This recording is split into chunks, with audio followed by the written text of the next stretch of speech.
Unified School District Board of Education for Wednesday, October 13th. And with that, I will, something's popped up.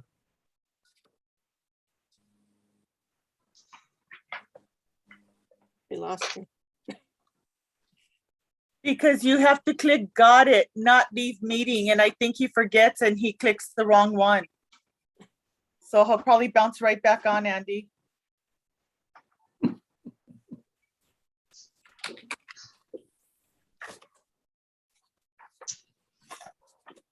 How's the weather in Hawaii, Donna? It's good. Thank you, Mary. Happy birthday. Thank you. Thank you. Happy birthday, Mary. Hope you're having a good day. It's been nice, very nice, relaxing. We planned this meeting just for you, Mary. Yay.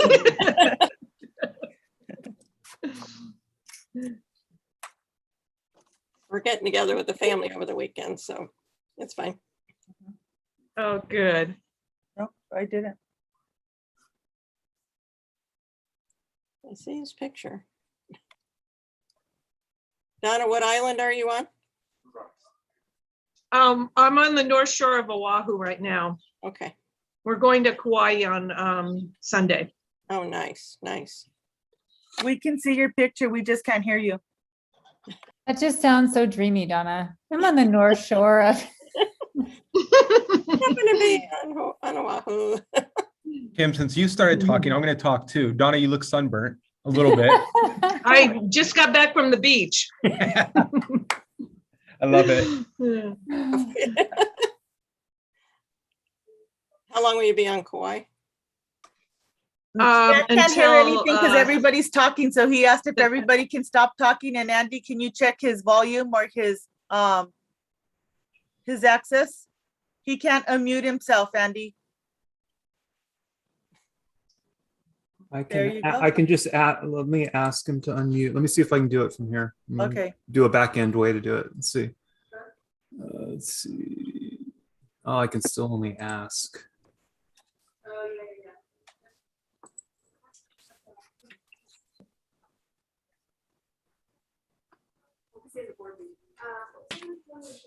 Hmm. Just hang up and go back in.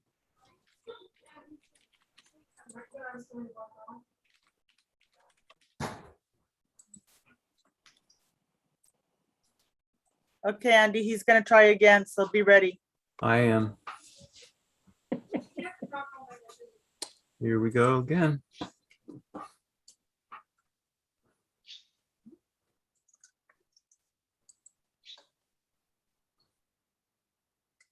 There you are.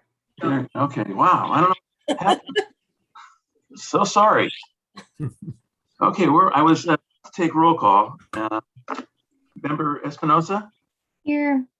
Member Georgino, here. Member Lynn, Here. I'm here, and Member Sneed. Here. Okay, so we're all present and accounted for. With that, I'm going to move on to common and closed session items, and we have no public comments to share. So then we'll move on to item 4, which is turn to closed session. And in closed session tonight, we'll be discussing personal matters under Government Code 54957 and a conference with a labor negotiator concerning under Government Code 54957.6. May I have a motion and a second to adjourn to closed session, please? Motion from Member Len, second from Member Espinoza. And with that, I'm going to go ahead and call for the vote. Member Georgino, Yes. Member Lynn, Yes. I'm a yes. Member Sneed, Yes. and Member Espinoza. Yes. Okay, so we are now adjourning to closed session. Thank you.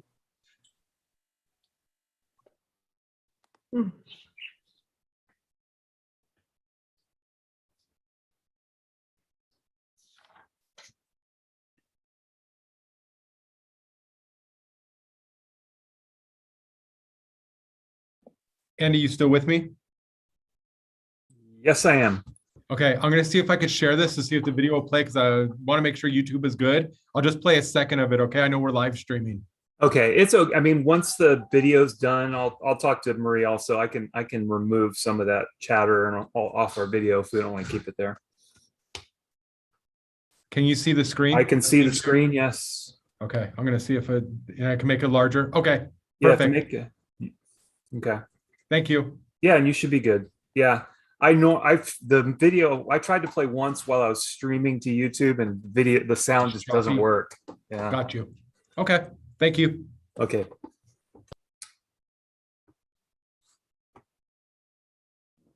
Let's present. Screen.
Yeah. Yes. Who's your friend? Who?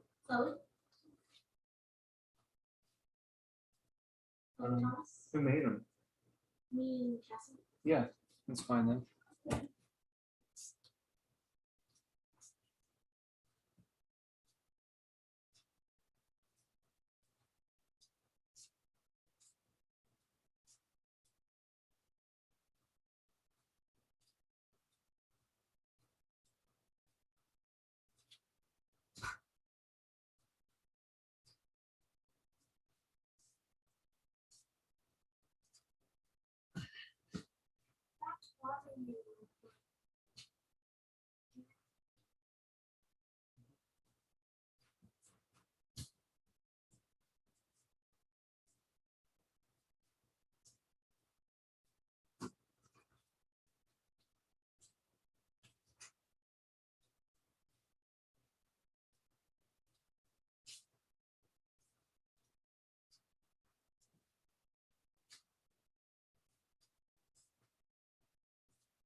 Okay, good evening, everybody. My name is Matt Smith, and I'm going to go ahead and call our regular meeting of the Temple City Unified School District Board of Education back to order.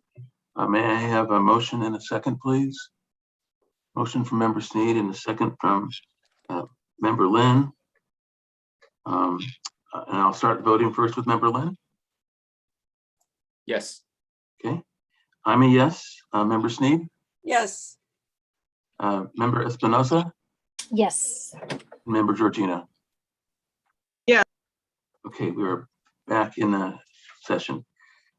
Tonight's meeting is being digitally recorded. I need to announce that. And then we're going to move on to the pledge, and the pledge will be led tonight by Member Lynn. Mike. Please stand, place your hand over your heart and repeat after me. I pledge allegiance to the flag of the United States of America and to the republic for which it stands, one nation, under God, indivisible, with liberty and justice for all.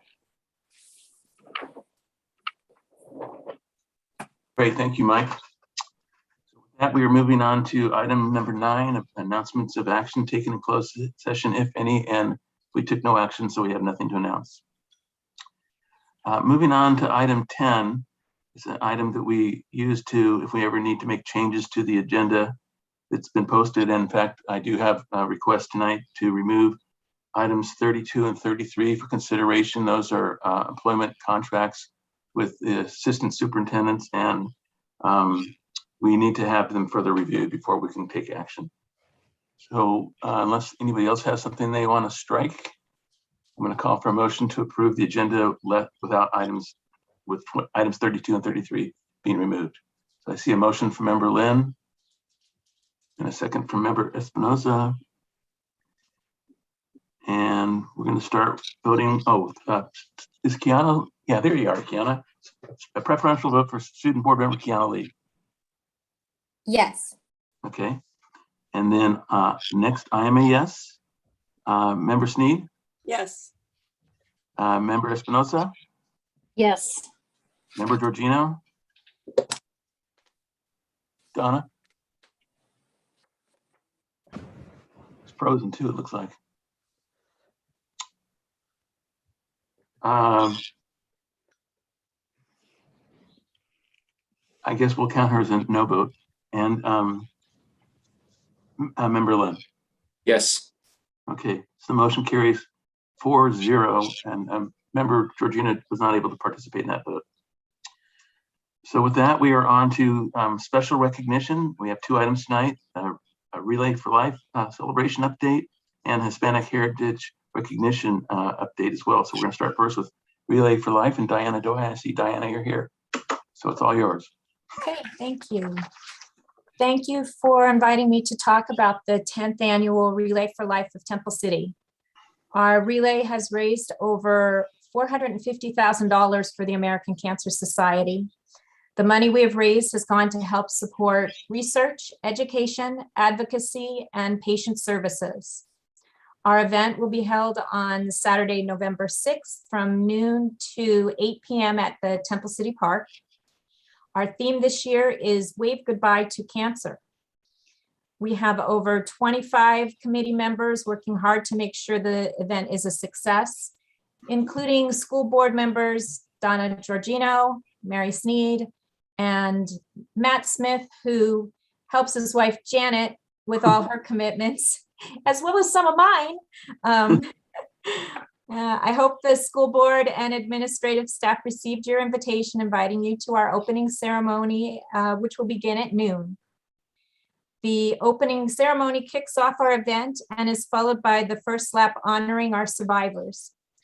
We will have music, entertainment, a kids camp area, shopping, and lots of fun while we walk laps and raise funds for the American Cancer Society.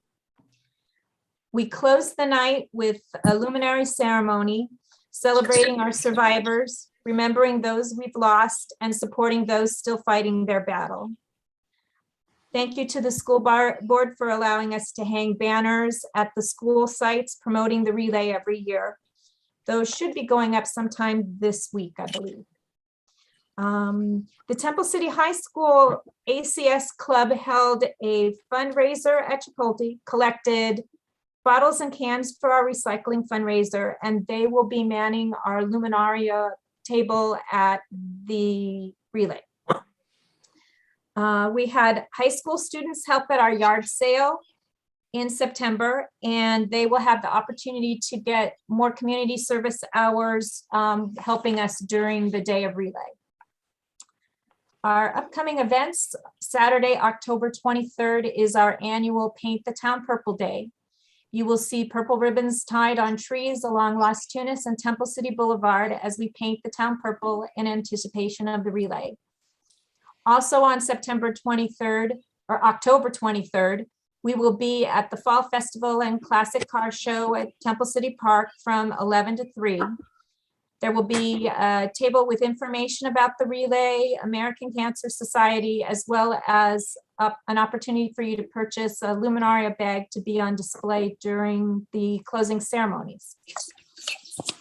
On Saturday, October 30th is the Cancer Survivor and Caregiver Dinner at 5:30 p.m. at the Historical Society Women's Club Hall. This is a free event to celebrate survivors and caregivers in Temple City. One of our fundraisers this year has been recycling soda cans and water bottles. So our last drop-off date is Saturday, October 30th from 11 to 2. All the information I have just shared with you about events and fundraisers is on the website. So whether you are a survivor, you'd like to form a team, make a donation, or just come out for some fun, you can go to www.relayforlife.org/Temple City CA, or you're welcome to email me with any questions at Diana Dees, DIANADEES @sbcglobal.net. Thank you. Any questions? Yeah, anybody have any questions for Diana? I guess not, Diana. Thank you very much for coming and sharing. Thanks for letting me do it. You're welcome. And Donna, I see you're on twice and I hear a little bit of echo. I don't know if you're stuck up that way or not, but anyway.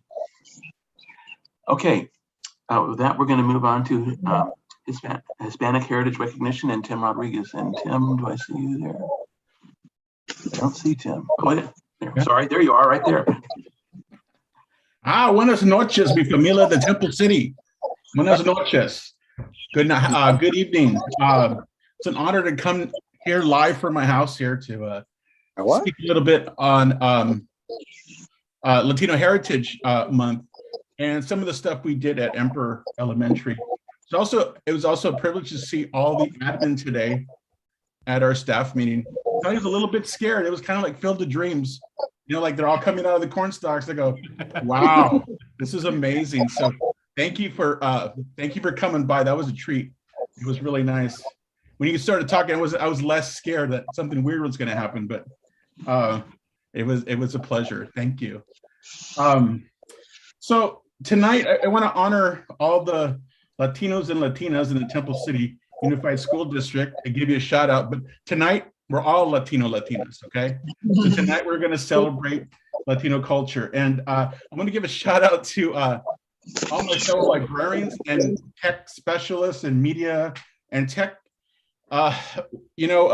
We talk about once a week. We try to confab together and try to get a game plan going, especially opening up libraries. We're opening up on Monday. Some have opened up this week. Some have already opened, but trying to be on the same page to provide safety and the best service possible for our kiddos. And so I want to give them a shout out. They work so hard. It's been an interesting start of the year, and they work really hard, and they have a lot of pride and put a lot of effort into starting library and to serve our kids and staff at the Temple City. So I want to give them a shout out, and especially our tech people at the district for always having our back, especially your son, Matt Smith.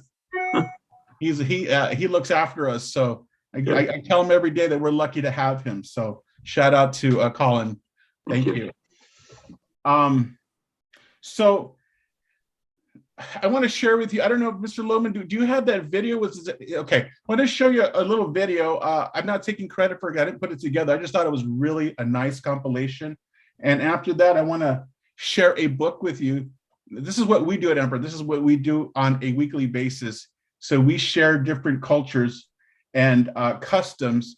The library is probably the best vehicle for our students to learn about cultures and customs of other people. And, it's the biggest classroom in the school.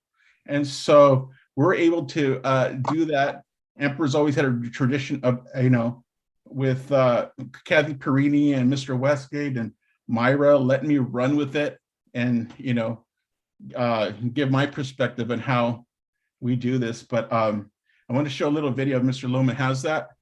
I do. Apologies in advance, Ms. Rodriguez, if I crash and burn on this one. No, it's okay. It's okay. All right. Here we go, guys. Let me see what we could do. There we are. See if I can make it full screen. Give me 1 second.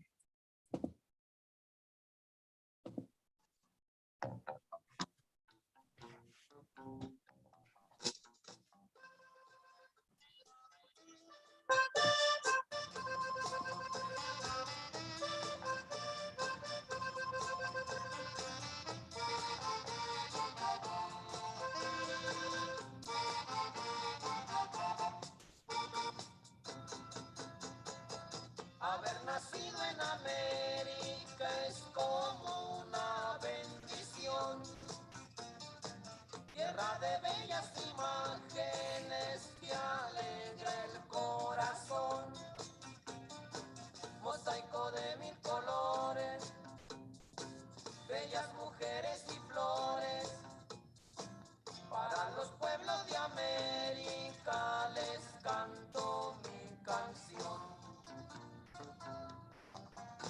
De América, yo soy.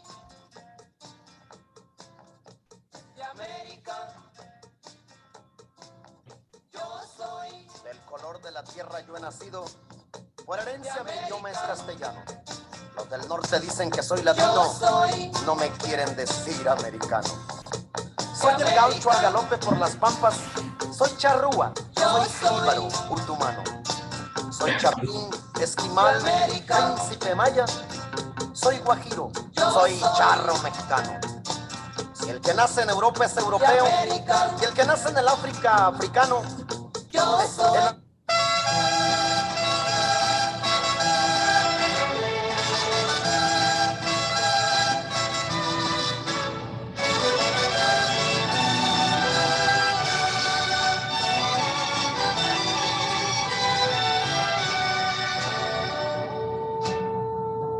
Yo sé bien que estoy afuera, pero el día que yo me muera, sé que tendrás que llorar.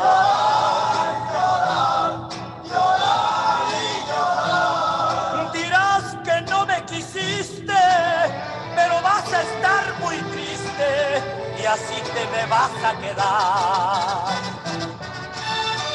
Con dinero y sin dinero, yo hago siempre lo que quiero y mi palabra es la ley. No tengo trono ni reina, ni nadie que me comprenda, pero sigo siendo el rey.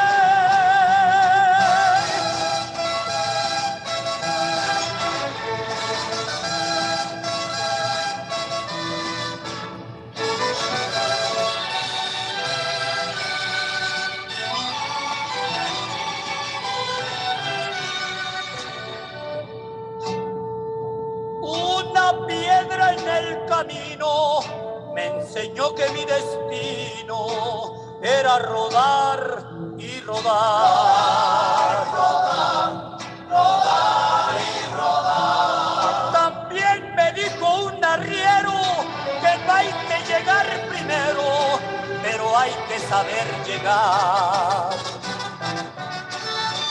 Con dinero y sin dinero, hago siempre lo que quiero y mi palabra es la ley. No tengo trono ni reina, ni nadie que me comprenda, pero sigo. Perfect. Little long. Sorry about that, guys. I just thought I'd capture everything. Oh, okay. That was my part. Sorry.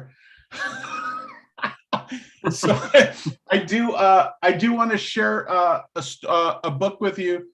This is what we do at Emperor on a weekly basis. When I bring the classes in, if we're celebrating a certain heritage or a certain holiday, this is what I would be, and this is how it started.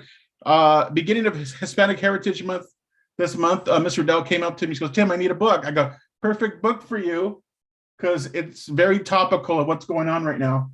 And this author happens to be one of my friends who actually did the illustrations for the Harvesting Hope for Cesar Chavez book, but she also did this book. It's called Dreamers. And let me share this with you. There is a metaphor running through the book of a butterfly. And so the butterfly that migrates from Mexico to the United States, by the time the butterfly gets to the United States, it's like the 4th generation of that butterfly. So it's a wonderful, wonderful idea of how the book is celebrated. So this is Dreamers by Yulia Morales. I dreamed of you, and then you appeared, and together we became resplendent life, just you and I. One day we bundled gifts in our backpack and crossed the bridge outstretched like the universe. And when we made it to the other side, thirsty, in awe, unable to go back, we became immigrants. Immigrantes, migrants, just you and I.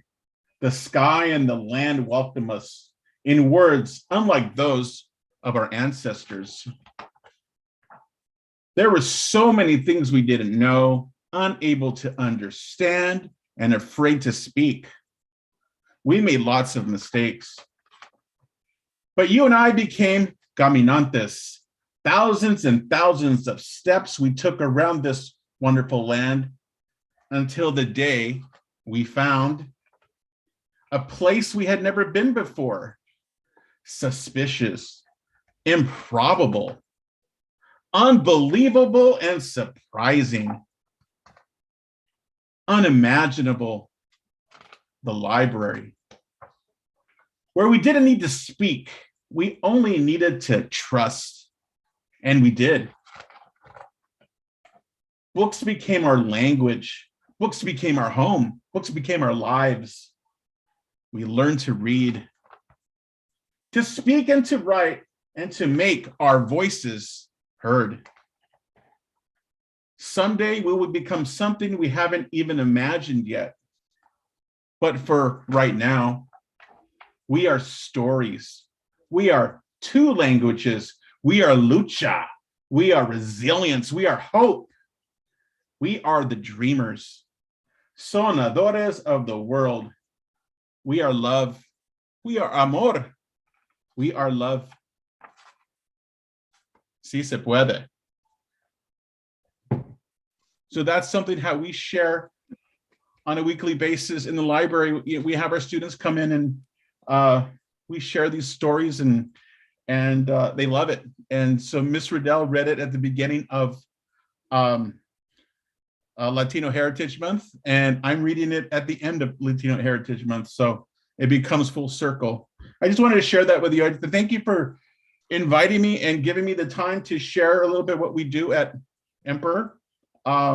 It's a privilege and honor to serve the Temple City Unified School District, but especially Emperor Nation. Thank you. I really appreciate it. You're very welcome. Thank you. Thank you. Are there any comments or questions for Tim from anybody? No? Okay. I I'm don't see fired? What? I'm fired? What? Okay. course not, never. Buenas noches. Have a Buenas good night. noches. Okay, with that, we're going to move on to item 13, public comment on agendized and non-agendized items. And before the meeting began, we didn't have any. I'm assuming we still do not, Marie. No, Matt. Okay, thank you. So then we're going to move on to item 14, community update. And I have just one item. Diana touched upon it in her presentation, and that's that the Fall Festival and Classic Car Show is coming to Temple City Park on October 23rd. It'll be from 11 a.m. to 3 p.m. In addition to the cars, there'll be booths, and then many of the performing arts groups from Temple City Unified will also be there for entertainment, so it should be fun. With that, we're going to move on to district updates, starting first with business services. And Kim, we thought maybe the last meeting was going to be your last time, but you're down again. I have one more update. So just brief from business services, we are switching from our PeopleSoft fiscal application to the BEST application this year. So we are going through the training program with that, and all of the data management, data cleanup that goes into that. We have to just review all of the data in our fiscal systems before they transition to the new system. We have been meeting as a business department with LACO, who is hosting this transition for us and guiding us through this process. It will require a lot of extra duties coming on to make sure that we look at and review all contracts, all staff data, all information that is in those systems to make sure that it is up to date and accurate, because the best data that we have going into that transition, the easier that transition is going to be. We are slated to do that cleanup of all of that informational content from now until April. Once that's completed, May and June, LACO will guide us through the transition phase, and then it will be open into the new system July 1. So we are currently working on that as a large scale project. The other thing that I mentioned before is just the master facility planning with LPA. We are bringing that back online. We have a hiatus due to the pandemic when we were in COVID closure, but now that's coming back. So that will be, there will be community meetings and forums throughout the fall and over the winter months, so that we have plenty of time to have staff, student, community, and parent input on what that facility master plan will be. The first phase of that planning will be the educational specifications. So the team of LPA will meet with all of the district level departments and then sites to determine what the educational specifications should look like, and that will really drive the actual plan that will result. So that phase of the project will be getting underway here in November and December, and the dates will be published shortly as soon as LPA meets with the new CBO who's coming next Monday. So from now on, this is my last report from the CBO chair, and then and then we will be publishing those dates shortly to the public and to our staff.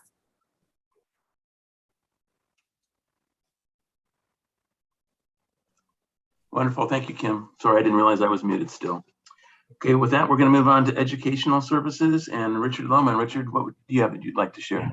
Hi, Matt. Were we supposed to clap for the CBO? Like, I'm not being CBO anymore. I thought we were supposed to clap for that.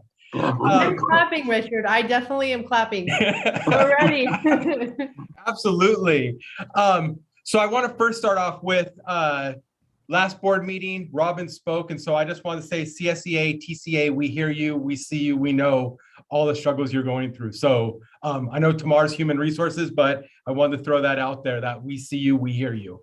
As I mentioned before though, positive behavior intervention supports, PBIS is spreading across our district. Our elementary schools are in the process and they're continuing to build upon their success from pre-closure. The secondary sites are also in the process with site admin and our counseling teams building for a kickoff. TCHS is, the high school is truly excited to get started as well. And to support PBIS as well as looking at school climate overall, Monica Lukesh is attending a school climate conference that is 3 days of packed with breakout sessions ranging from PBIS adoption to social emotional health to reimagining schools through an equitable, restorative, trauma-centered lens. And I am excited to see what she brings back and shares with our sites. We're in the finishing phases of our November 1st professional development preparations. It should be a great day that gives our amazing staff, both classified and certificated, tools to continue to support our students. We are in the process of looking at math textbooks and pulling together teachers to pilot math books for grades 6 through Algebra 2. Very excited to see what the publishers will bring and having our expert math teachers take a deeper look at this material. And finally, I want to thank our community for answering our survey about elementary and secondary emergency relief, the ESSERS grant, and how the funds will be best used to address the needs of TCUSD. I truly value the input of all of our stakeholders. So thank you, community. Great, thank you, Richard. Thank you. Okay, so now we're going to move on to Personnel Services, Dr. Tamar Kataroyan. Tamar, what do you have to share? Thank you, President Smith. First one, open enrollment is at the final stages as it's closing on October 15th. So we are underway and almost done with that. The second one is we are streamlining our process through Helios system. This is to create efficiency through electronic means. Helios has some really good tools that we're currently learning about and discussing how to best utilize them and fit the unique needs of our district. So we've already taken part in quite a few of the things that it has, but now we're really digging into like how it's going to fit best to some of the other things that we can really utilize. So we're really excited about that. I want to thank Lisa Yu for her 14 years of service in our district, serving as a special education aide, teacher, and her current role of program specialist. As the director of special ed, I got to work closely alongside you, and I was quickly able to understand why you are a fan favorite, to say the least. Your commitment to our students and our families is unmatched and extremely appreciated. Your dedication, level of care, and support you provided them each and every day was limitless, and I got to experience this firsthand. You knew our students not just by their name, but you knew their story as you invested in them. Simply for that, we want to thank you. You were a strong pillar for our district and represented us with the highest of class. On behalf of our district, thank you. And don't forget, once a part of the Ramily, always a part of our family. And then last but not least, we are still underway in our hiring process for both certificated and classified positions. And I want to kind of piggyback on what Okay, then. Oh, I just want to piggyback on what Mr. Lohman said. To all our teams, certificated and classified, we thank you for your patience and we thank you for being team players alongside this ride of unprecedented times. We are almost there, so thank you. Great, thank you, Tamar. With that, we're moving on to Student Services. Christopher Holmes. Chris, what do you have for us? Hi, thanks, Matt. Hi, everybody. I just have a few items to talk about tonight. First, October is National Bullying Prevention Month. So all of our campuses will be doing some sort of activity and promotion to let our students know that all of them will be safe on our campuses and free from experiencing bullying from anybody within the Temple City family. And so when those events are shared out, we will share with the board, and hopefully you'll have an opportunity to either visit in person or virtually some of the events. I know Longden is hosting a Unity Day on the 20th, and wear your orange at Longden to show that you are united with the students in making sure that no one experiences bullying. So I'm very excited. And this is in conjunction with what Richard was talking about with our PBIS program and the work that's done through that program as well. So it's something that I think is very important. I know we all value the importance of protecting our students from bullying. We are experiencing some behaviors and some student social emotional needs here now that we've opened up school. And I think all of our teams, our administrative teams at the sites, our counseling teams, and our district teams are really doing a tremendous job in responding to the needs of our students and supporting them, even when sometimes their behaviors require also to address those and correct those behaviors. We are constantly focused first and foremost on supporting our students. And I'm very, very proud of the efforts of our counseling teams and our administrative teams in those areas. As we've gotten back into the swing of things in school, we had anticipated that some of our students, after a year and a half of distance learning, would have had a few growing pains. And so that has not been anything extraordinary, but we want to make sure to be out in front on this and supporting our students. In LPAC, though, the test that is administered for helping us identify students with language learning needs, we have completed or just about completing the initial assessments for those students who are new to us. It's called we have to get that done in about 30 days, actually exactly 30 days from when they start. And so we're just about finishing those up. And then that leads us into the next phase of our ELD program, which is redesignation or reclassification. And so we're starting to look at students who have done enough so we can quantitatively demonstrate that they are now what we would call RFEP, Redesignated Fluent English Proficient. And we have 19 students at the high school that just recently redesignated. And that's actually a big deal for us in our district. And that's a testament to the work that's done in our English classrooms every day in supporting our EL students. So I'm very proud of the team of LPAC coordinators at the sites who are doing very important work for us. At this time, also grades and report cards are coming out, and our administrative teams, our teachers, and our counselors are all working hard to make sure that our students are supported in this first grading process now that we are back in-person learning, and providing supports for students who might need to kind of catch up or make up for maybe some missed assignments or they're a little bit behind. And so there's good work going on here in identifying students' particular needs and putting together interventions at the sites to meet those needs. And finally, from Student Services, on October 21st is the Great Shakeout at 10:21 a.m. And so all of our sites will be participating in this important event. And so this is a district-wide emergency response event, and we are looking forward to working together with our sites to make sure that we can demonstrate readiness in the case of an earthquake emergency. And that's all I have from Student Services. Thank you. Great, thank you, Chris. And then we're moving on to the area of technology. Susan Hemmons. Susan, what do you have for us? Okay, so what do we have tonight? So we'll kind of divide it up. In the tech world, we are currently in the middle of working on a district-wide wireless upgrade plan. We right now have a vendor who's completing a wireless survey of all the sites. They've done elementary schools. They're should be finishing up the high schools this week and then moving on over to Oak. And what they're looking at is the wireless coverage and capacity, and then provide us with the optimum number of access points that we're going to need.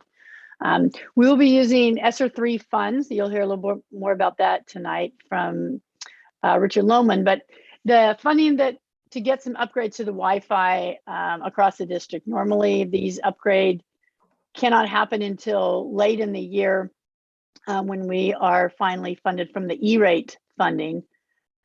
So by using ESSER 3, we're actually going to be able to start the upgrade wireless at the high school, which has the most need. And that will hopefully be started in December and January. So the existing access points that are going to be replaced will then be moved to other sites until district-wide we can upgrade everything, which is the plan right now is for the summer of 2022, so this coming summer. We're working as fast as we can to get this started. However, we got to get in line to order these things because there is still a chip shortage that everyone's going to have to deal with. So we are hoping to get this moving soon. In addition, we are working on our technology steering committee. The committee will begin meeting as the union is currently selecting its members. And then this will be instrumental in completing the 3-year tech plan that we're looking at. And last, Virtual Academy, because near and dear to my heart right now. We have about 117 students at secondary, and that's about 1 or 2 down from last week. And then 418 at the elementary level. So we right now have a grand total of 535 students as of this afternoon. We will be putting out a parent survey in the upcoming weeks. That way we can determine once vaccines become available to our 5 through 11-year-olds, we want to find out which parents are considering having their kids go back to in-person, because we will then have to make the plan to move both staff and students back to support this change. So It's kind of a wait and see. Everything about COVID has been wait and see. We think we know what's going to happen in a week, and then something changes. So that's the plan for now. Good, thank you, Susan. Okay, with that, we're going to move on to item 16, bargaining unit comments, starting first with the Temple City Education Association, Kyla Yurtstedt. Kyla? Yeah, good evening. It was nice to hear some of the positives that are going around the district, kind of to start off with, but I do feel I have to kind of come back to Robin's point that she made last meeting, that this is continuing to be a challenging year.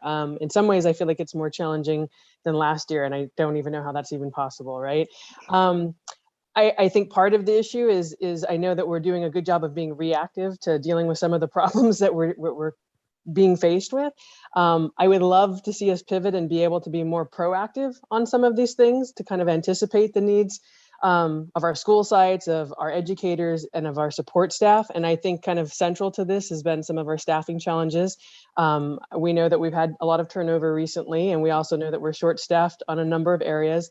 I think that also with the idea of anticipation is anticipating that we have a lot of challenges with student needs and with our educator needs, with technology needs this year.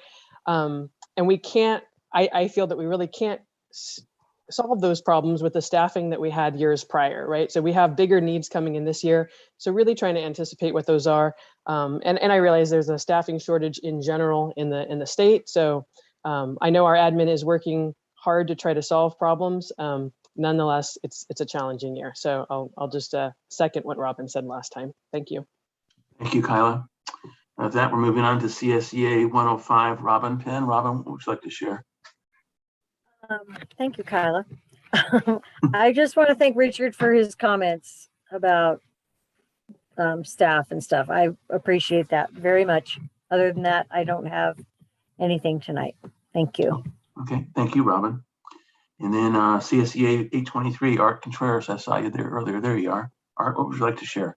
Hi, good evening, everyone. I don't have much to say today, but I do want to thank Richard for recognizing us. I know he's always been supportive with classified, and I do appreciate him very much. And I know there a lot of the district people too. They do support us. I'm not just singling him out, but I know we have a lot of support. We have a good rapport with each other. You know, things happen. We try to figure things out. So we could just keep going on the right track. That's all I got. Great, thanks, Art. Okay, we're moving on to item 17, board member comments, and we're going to start this week with Member Sneed. Mary, what do you have to share? And you're muted. I was trying to unmute myself. Thank you. I noticed there was one thing on the agenda tonight about increasing our daily rate for our substitutes. I'm really glad to see that. I was one of those substitutes years ago who was making $75 a day. They're making, we're suggesting that they're making quite a bit more than that. So I'm happy to see that. I know we're in competition with a lot of other districts to face filling our substitute ranks, and we really need to offer competitive daily pay. I think this is a good step in that direction. Excuse me. Congratulations to the Pride of Temple City for placing third in the 5A division at the Mayfield High School Field Tournament, and the Color Guard placed second overall. It's really good to see them back in competition again. Congratulations to one of our high school students, Celine Say, who is a finalist in the 2022 Tournament of Roses Court. I want to thank our PTAs for continuing to plan fun activities even throughout the pandemic.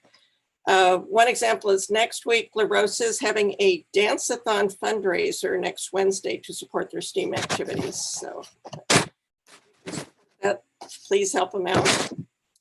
I also want to thank our administrators and custodians who we celebrated this past week, and thank you for everything you do for our schools, our staffs, and our students. I hope everyone goes out to Handel's Ice Cream tomorrow from 11 to 10 to support Temple City's performing arts. It's really good ice cream, by the way. Just get a nice big old scoop of and just enjoy it. I appreciate all the weekly school newsletters and the positive message that they bring to the students. It's been a really tough year for our students, and it's really important that their feelings are recognized and that their efforts are appreciated. And that's what I've been seeing in all these weekly newsletters is the students are all being encouraged to do their best and that they are appreciated for everything they've been doing. Thank you to Tim Rodriguez for your presentation tonight. You really reminded us of the contribution of so many Hispanic heroes. And lastly, thanks to Diana Doi for serving as the event chair for the 10th annual Relay for Life of Temple City. We've been participating in it for 10 years to support the work of the American Cancer Society. And for 10 years, we've celebrated, we remembered, and fought back against cancer. And I'm looking forward to participating in my 10th relay on November 6th. Thank you. Thank you, Mary. With that, we're moving on to Member Espinoza. Melissa, what would you like to share? Good evening, everybody. In terms of attendance, I attended the homecoming game and the monthly PTA council meeting. I do want to thank Tim Rodriguez for his presentation. I think it's important to recognize the different heritage months in a meaningful way so that we can come to a better understanding of our peers and the diversity that makes up our community. So thank you, Tim. Also want to thank TC Relay for Life, their committee, and the amazing work in raising funds and raising awareness for cancer research. I'd like to recognize Custodian Appreciation Day and Administrator Appreciation Day, both recognition days within the last week or so. To our custodians, I know a lot has been assigned to all of you because of COVID. And I thank you for all of your hard work and dedication to help keep our campuses sanitized and safe. And to our administrators, so much has been placed on your plates and things are changing constantly. Thank you for your commitment, the countless hours spent on the work that you have before you, and your dedication to keeping our students safe and in the best possible learning environment we can offer. I would also like to recognize Indigenous People Day. I would like to honor the rich culture of the Native peoples that we celebrate on this day, recognizing the importance of preserving and understanding the history and culture that was here long before colonization of the Americas. I also want to recognize National Coming Out Day in support of our LGBTQ+ brothers and sisters, some who struggle with coming out. May it not be a struggle. That's all I've got for tonight. Thank you. Great. Thanks, Melissa. With that, we're moving on to Member Georgino. Donna, what would you like to share? You're muted.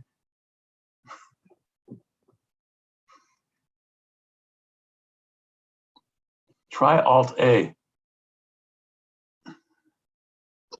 There you Can go. you hear me now? You can. Okay, I'm having so many technical difficulties. I can hear and see all of you just fine, but for some reason I froze up. So I've moved to my phone and hopefully this will work for the rest of the meeting. Let's see, I'd like to start off by recognizing Diana Doi for her presentation on Relay for Life and Tim Rodriguez for his presentation on Hispanic Heritage Month. Also, I'd like to recognize Custodian Appreciation Day. Custodians are definitely the unsung heroes in a normal year, but in a pandemic, we could not do without them. So thank you to all our custodial staff. Since our last meeting, I attended the Teacher of the Year ceremony put on by LACO. There was not one held last year, so it was really nice to be able to get back to honoring our teachers.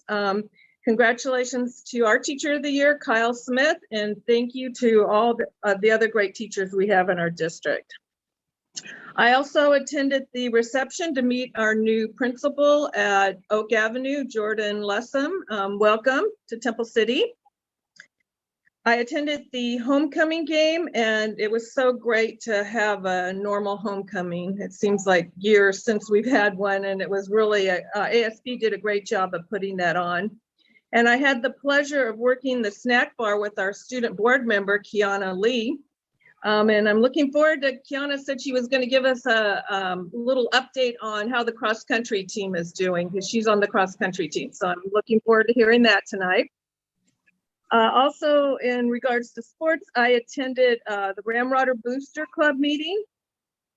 One of the things they do there is they give an update on how all the sports teams doing. And I did not know this, and maybe some of you don't know this either, but our girls golf team, once again, it won the Rio Hondo League. And I think this is the 4th year in a row. They've actually are building a dynasty when it comes to high school golf. So I'm really proud of them. We have a great group of dedicated parents that are working to support our student athletes.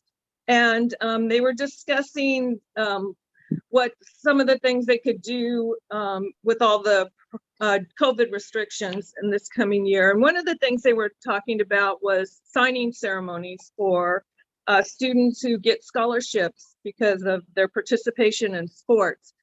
And I know they're going to be somewhat limited this year. They're not going to be able to do it how they've done it in the past. So I thought I might suggest that if possible, when we have student athletes that commit to college for their sport, maybe we could recognize them at our board meetings also, at least until we get back into the swing of things where they can have the full-blown signing ceremony. And I believe that's it. Thank you very much, everyone.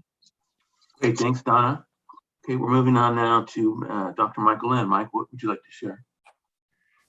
Thank you, President Smith. I would like to echo in recognizing Mr. Tim Rodriguez for his presentation on Hispanic and Latinx heritage appreciation and for enriching the learning experience for Emperor Eagles and beyond.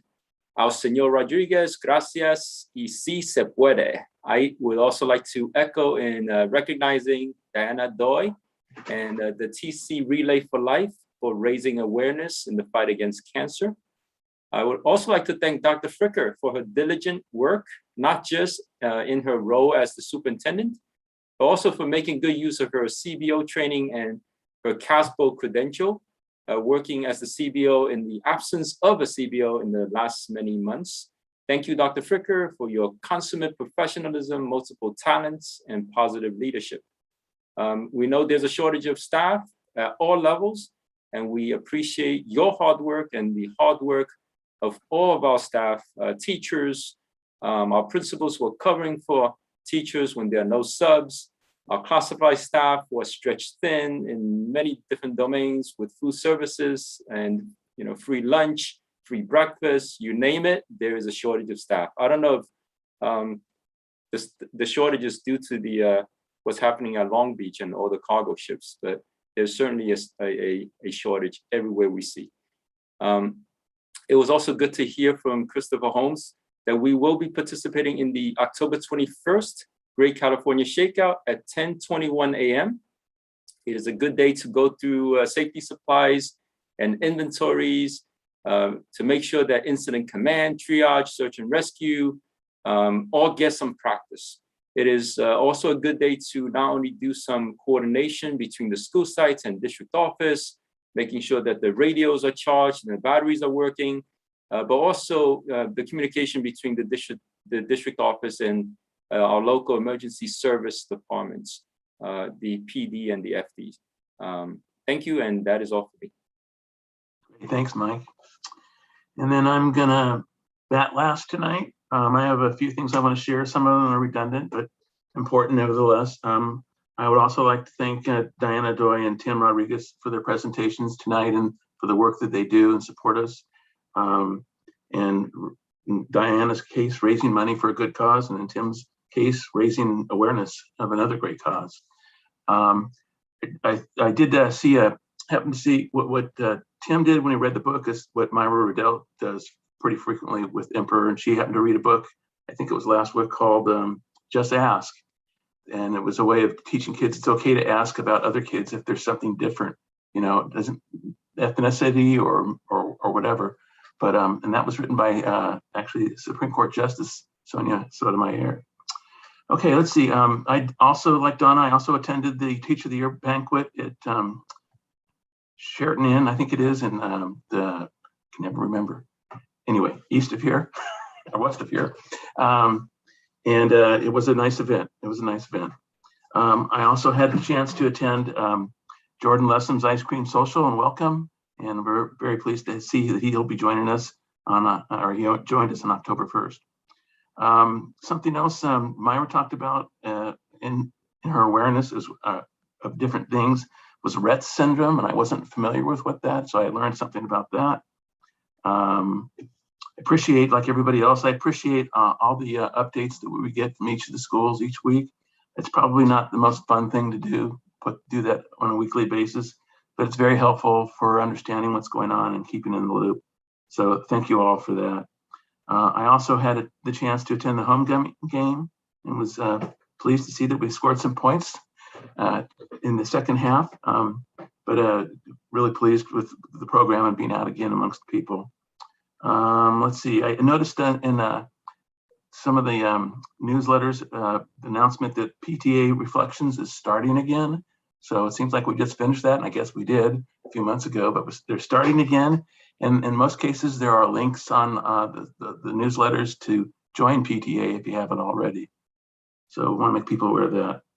I saw also that progress reports are coming out this week, I think actually today in most cases. And shout out to the Temple City Schools Foundation and the mural of the new Emperor Eagle mural that they painted there. I saw pictures of that. And then thank you to our custodians and site administrators for all that you do. It's much appreciated. I feel like in most cases we're moving along, maybe sometimes hit a pothole in the road, but nevertheless, everybody's putting in every bit of time and effort they can, I know, to make this experience important for the kids and a good one. And with that, I will move on to the student board members' comments. Kiana, what do you have to share? Thank you, President Smith. First, I wanted to share much gratitude to our district's wonderful administrators and wish them a happy School Administrators Week. We are all thankful for your dedication to the students of Temple City. So I wanted to extend a thank you to Principal Edo from Cloverly, Principal Heredia from La Rosa, Principal Rudell from Emperor, Principal Bender and Assistant Principal O'Saxon from Longden, Principal Westgate from DDSLC, our new Principal Lessum and Assistant Principal Gould from Oak, and lastly, Principal Lujan, Assistant Principal Lee, Wynn, and Dr. Hernandez from our high school. Thank you so much for all your support with our students. Also, congratulations to our wonderful Pride of Temple City band, as we honor them in their placing third and the honor guard for placing second at the Mayfield competition this past Saturday.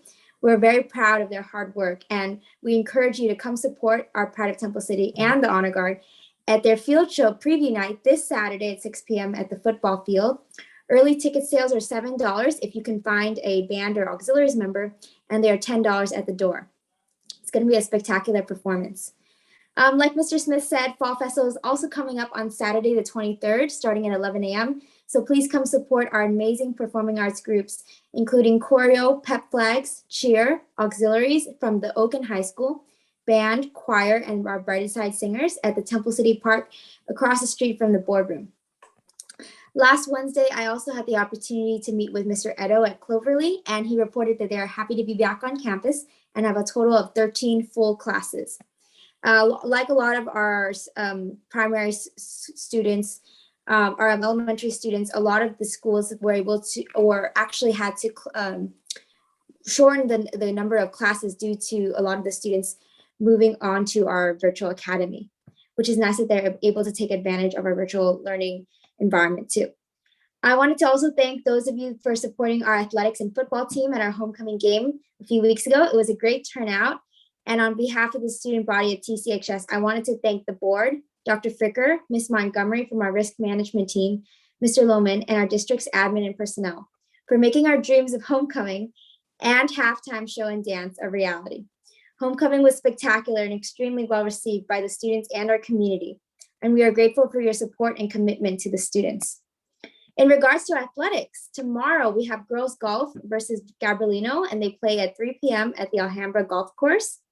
Girls volleyball plays against La Cañada. Tomorrow also at JV plays at 3:30 and varsity plays at 5. Our cross country is having another league meet tomorrow at Cajamonga Park, which is across the street from La Cañada High School. Water polo also plays against La Cañada, and varsity plays at 3:30, JV plays at 4:30. Lastly, this Friday, we have an away football game at La Cañada at 7. In regards to a few upcoming fundraisers, again, tonight is actually Ramrodders, our Temple City Ramrodders, to dine out at Chipotle at the Temple City location across from the Camellia Square Plaza. So for those of you listening, please feel free to head over there before 9 p.m. tonight. And again, tomorrow night, our vocal arts department is having a dine out at Handel's Homemade Ice Cream all day tomorrow from 11 to 10. Last but not least, I wanted to extend a happy birthday to Miss Sneed. We wish you much love, happiness, and health. And thank you for sharing your time here with us tonight. Thank you. Great, thank you, Kiana. Okay, with that, we're going to move on to superintendent comments. Kim, what do you have you would like to share? First of all, I love following Kiana because we had talked, and thank you for the wonderful comments. It was such a pleasure working with the ASB students. I'm so glad it was a success. So I'm so happy everybody was happy. I also challenged Kiana that because she's a cross-country runner, I said, listen, if you make it to the state meet, I'm in. I'm going to be there and I'll be cheering you on. So that's her challenge. So we'll see if we succeed to victory. Because as a former runner, that is super exciting. So well done. I also attended the LACO Teacher of the Year Awards, which was a great awards function. We all actually got to be together again and celebrate the Teachers of the Year like we should. Congratulations to Kyle Smith. He's an outstanding representative of our Teachers Association, and I could not be more proud of all of the work that he does over there at Oak Avenue. We also had our first quarterly district staff meeting, and that's everybody in the district office getting together for a staff meeting. Haven't done that prior to, the last time we did was prior to the pandemic starting. So it was nice to kind of just have some of those normal routines come back. Even the little ones that are so important. We haven't all gotten together in the same room exactly yet, but that is to come, and those quarterly meetings help serve a function to keep us all together and knowing what's going on in all the other departments across the district. But it also makes sure that our departments can, if there is systems or operations that need to be refined, it does give us that chance to all talk that through or discuss what needs to be talked through at perhaps a later meeting, so that we continue to improve our district systems and operations. Our district team has also been, as Tim Rodriguez had mentioned, that we have been visiting all of the school sites during their staff, set aside staff time, just to make sure that they know all of us and we know all of them, and that they hear a report out of what we're doing from all of the major departments here at the district office. And we're just going site to site and meeting the entire TUCSD family, as some of our names and faces have changed. And then finally, well, actually, first and foremost, we did get to celebrate our custodial staff last week, and then our administrative staff this week. So just thank you so much to Ms. Mari Montgomery, who made banners that were hanging at all of the school site locations, and then also goodie bags that were distributed to all members of the custodial staff and also the administrative staff. So it's a little token. Hopefully it goes a long way in showing you that we truly appreciate all of the work that you do and the diligence with which you do your job, and also the importance with which you do your job. We understand it's hard, and we understand it's labor intensive and time intensive at times, but we surely appreciate it because together we make a very safe and sound environment and a high quality educational environment for our students. So thank you to all of the custodians. Thank you to all of our team administrators. We do appreciate your work. And then we are coming together as a district staff to outline those 3-year plans, as you have been hearing about. We are conducting our needs assessment, which happens in the fall. And that's really to ferret out all of the things that aren't quite working right, or things that we need to address, or things that we need to put in place within the next 3 to 5 years. But we are then focusing on a 3-year action plan to make sure that we put in those scaffolded activities that actually will allow us to bring those things to fruition and completion. So it's really important that the district does a 3-year plan in every department, because what happens is we layer them on top of each other to make sure that we are not overtaxing a certain part of the district. So everyone has great ideas, everyone has initiatives, everyone has plans moving forward, but that also has to fit in our fiscal structure, and that also has to fit in our human resource structure, so that we don't overtax a certain part, whether that be fiscal or whether that be the people who actually have to do the work that it takes to make some of these things come to life. And we do have quite a few large initiatives on the horizon, and I'm happy to report that the governor has proposed funding bills for early childhood education and other initiatives that were really important to Temple City and our administration and the board's administration prior to the pandemic. They did go on a little bit of a hiatus over the pandemic, but those are all coming back online. So we are completing that needs assessment this fall, and then we're going to do the action portion over the winter months and capitalize on the winter break. And then we will be reporting out on some of those strategic plans in the spring of the year. So that rounds out my report. Great, thank you, Kim. Next item on our agenda is item 20, written communications, and I do have a brief letter I received from the Los Angeles County Office of Education.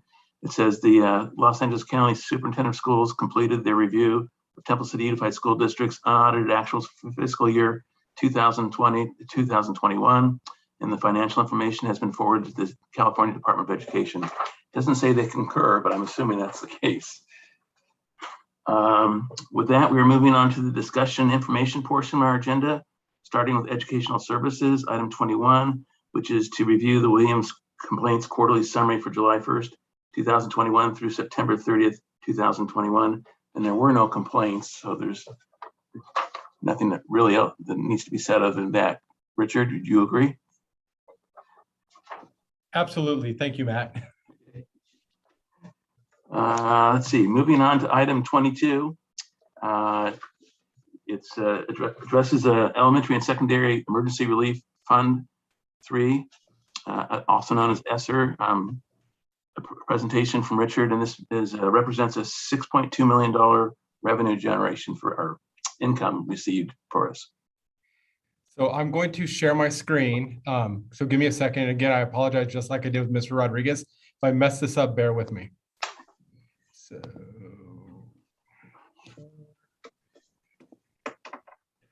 Okay, hopefully you guys could see that.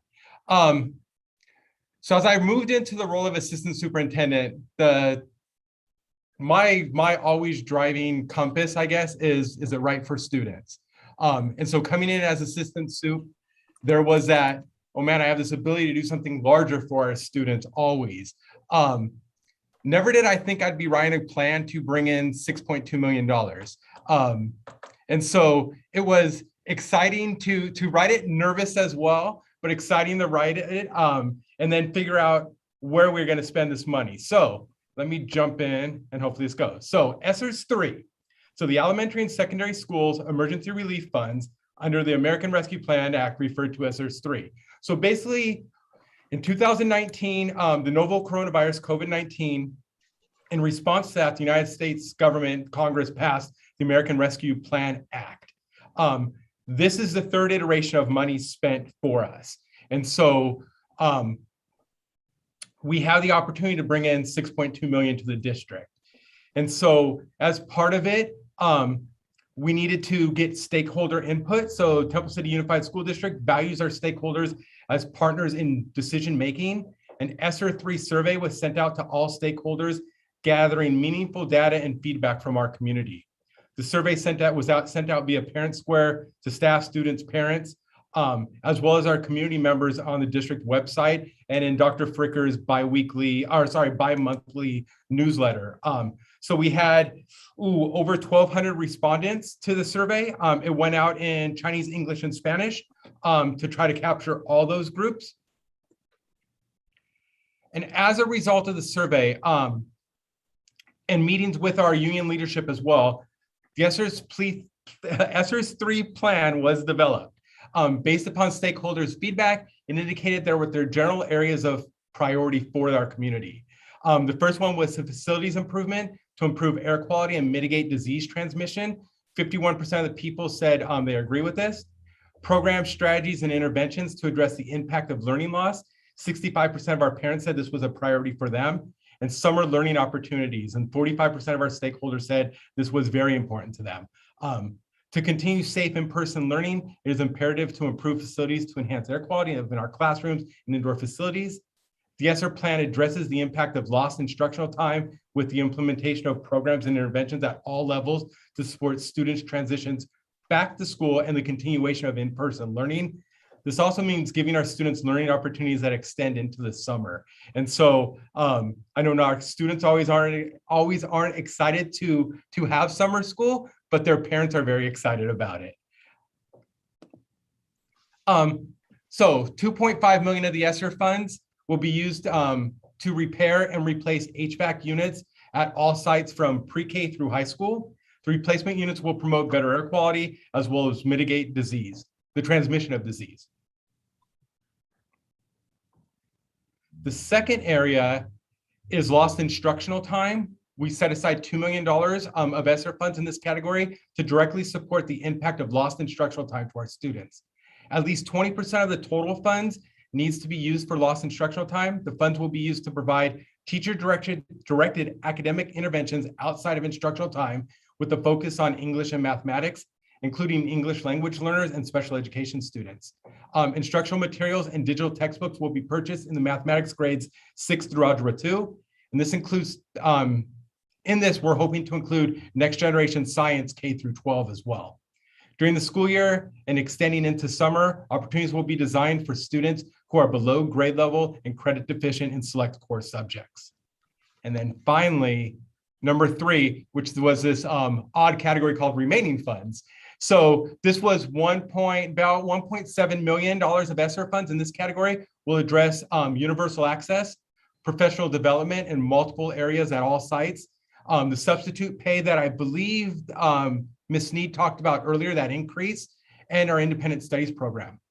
We need the upgrades that are necessary to support the technological access with the additional Wi-Fi hubs to support on-campus student access across all the sites.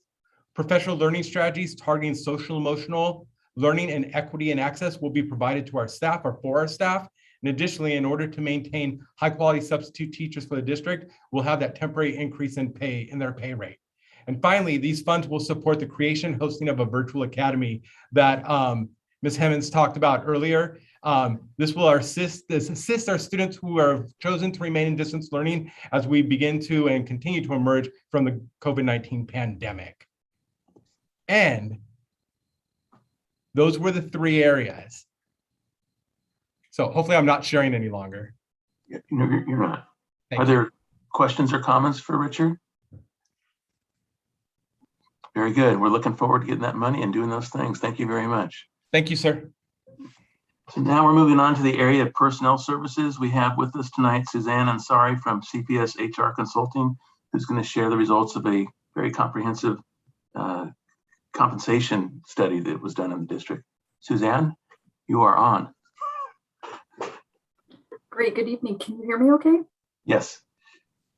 All right, I'm going to share my screen. And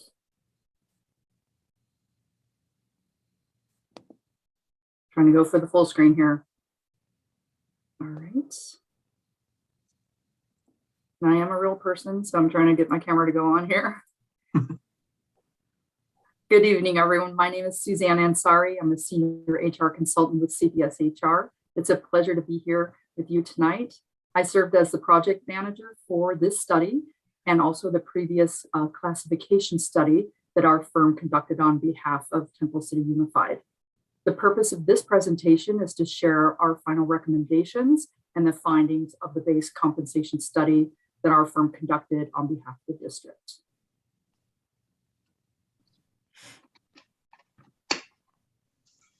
Okay,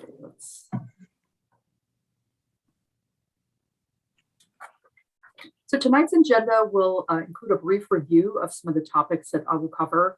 I'll also share the study's goals, why we did the study, the process, and our main findings.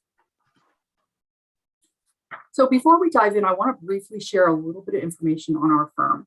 CPS HR is a self-supporting public agency established as a joint powers of authority. We're a human resource consulting firm that's worked with the public sector and nonprofit clients for more than 37 years. Our headquarters is based out of Sacramento, California, and we have over 1,200 clients nationwide. As you may recall, at the start of the study, CPS HR did a study overview presentation to the joint Temple City Unified Personnel Commission and the board. So this presentation is really meant to show how the story turned out. This project was staffed by several members of our CPS HR class and comp unit, including the project team listed on this slide. Our team members have from 5 to 30 plus years of relevant work experience, and some of our staff are certified compensation professionals and former HR directors.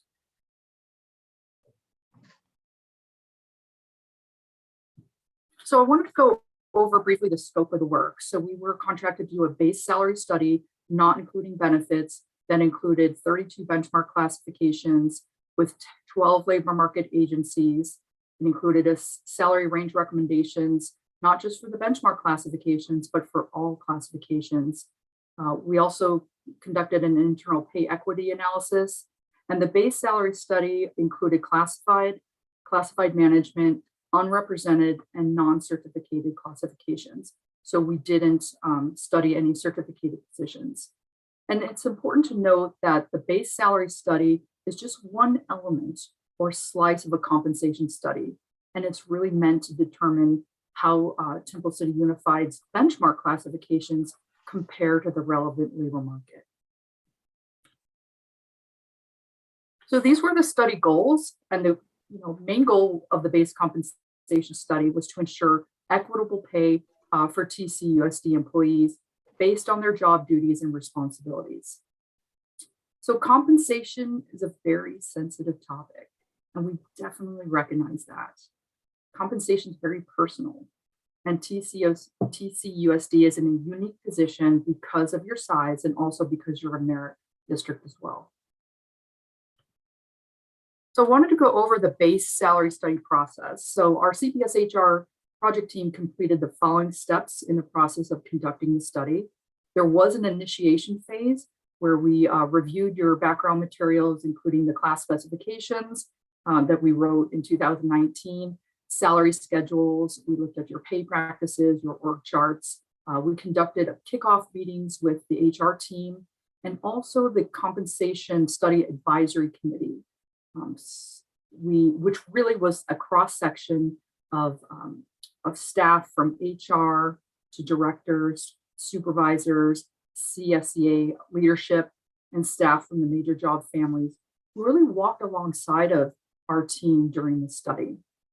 The study parameters included really confirmation of the 12 labor market agencies and the 32 benchmark classifications. We developed a data collection method and an online salary survey instrument, and then followed up with the agencies to validate that information. And this information that we gathered really helped determine what other districts are paying for a comparable benchmark class and how this information was used to establish the salary range recommendations. The CPS HR project team followed through with the labor market agencies to request further data and clarification on the job matching levels. We provided the internal TCUSD project team with a job matching review sheet to get confirmation on our job matches. And then we developed the salary survey summary to determine what the variance above or below market your district was. We conducted internal equity analysis and made salary range recommendations for all positions. And lastly, our team developed a draft report. And at the conclusion of this study, we also delivered a final report presentation to the Personnel Commission. So these were, this slide shows the final 12 labor market agencies that were selected collaboratively between CPS-HR and the internal Temple City project team.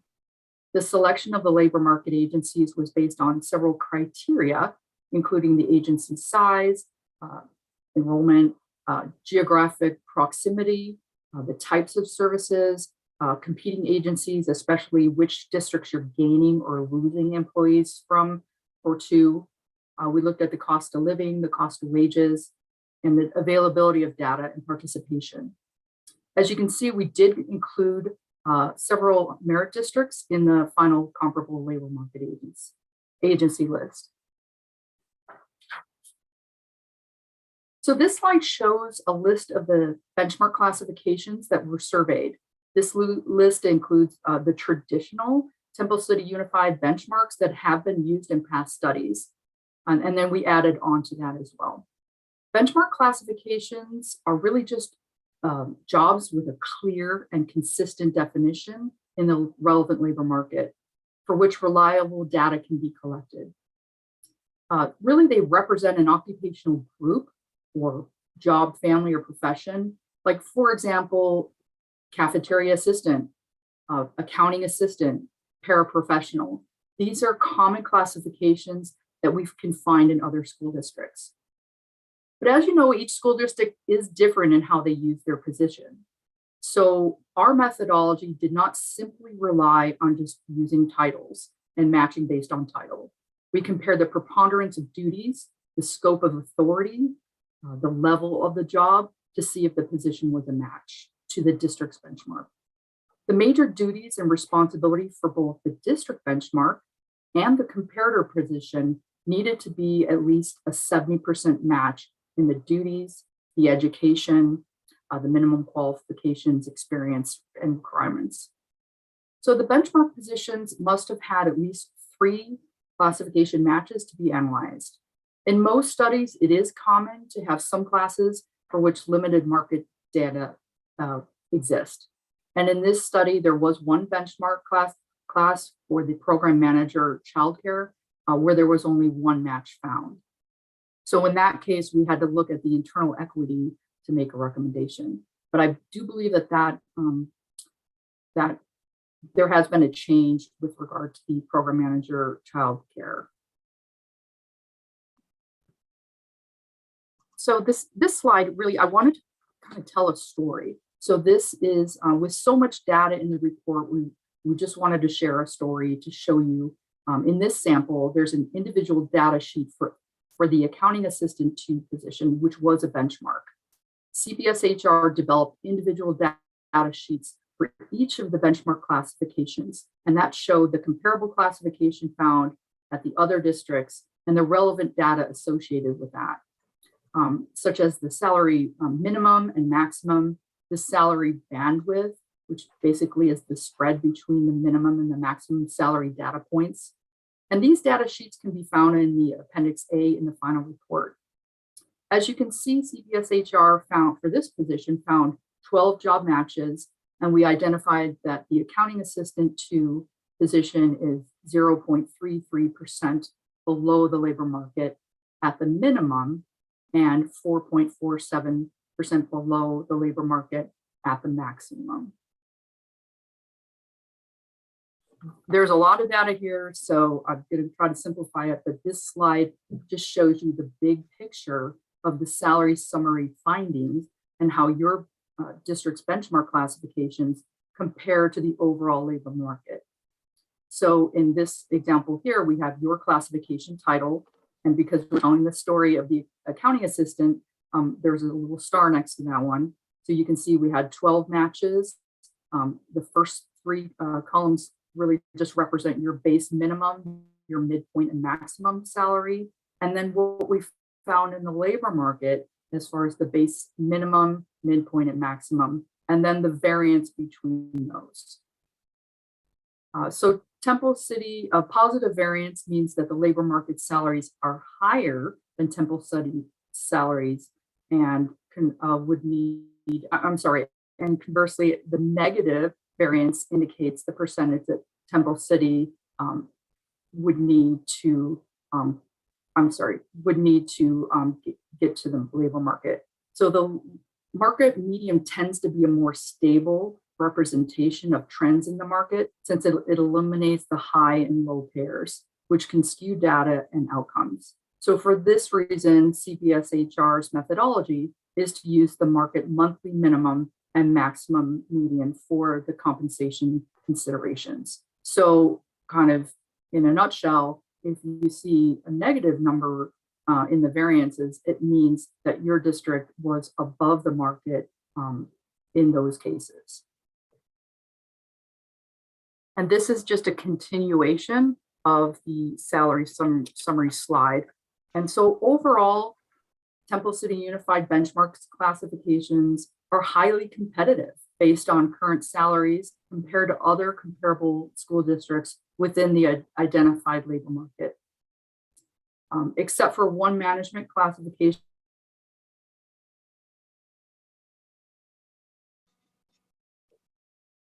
Uh-oh. Did we lose her? Well, it looks like we lost her. Oh, no, there you are. You're muted though, Suzanne.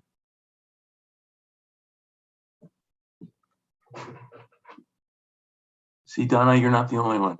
I had problems earlier. There you go. Am I back? You're back.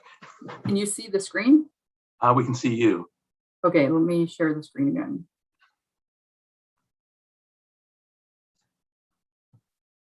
Okay, how about now? Perfect. Okay, so I'm not sure where I lost you, but Temple City's current base salary compensation structure is aligned with the goal of recruiting, developing, rewarding, and retaining employees. Temple City Unified is below the labor market median, or the 50th percentile, based on the monthly minimum and monthly maximum salary for 3 benchmark classifications. Of those, one of the benchmark classifications is over 5% below the market median. Some of the benchmarks were found to be at market, meaning that the existing Temple City salary ranges are similar to what the market is paying. So for the benchmark classifications in the survey that fell within 5% above or 5% below market, CPSHR did not recommend any salary changes to those benchmark classifications.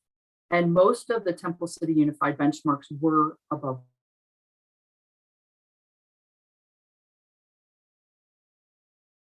Oh, Suzanne? I can't tell if you're there or not, but we don't hear anything anymore.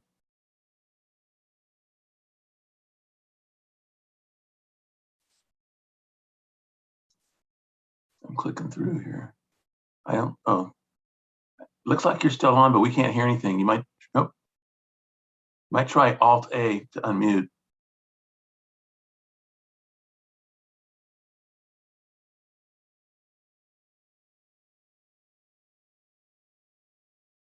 Well,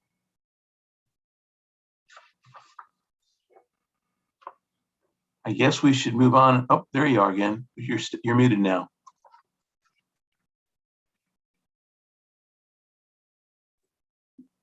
I'm so sorry about that. I'm having some connection issues here. Okay. And we can't see the presentation anymore. We're looking at the. Okay.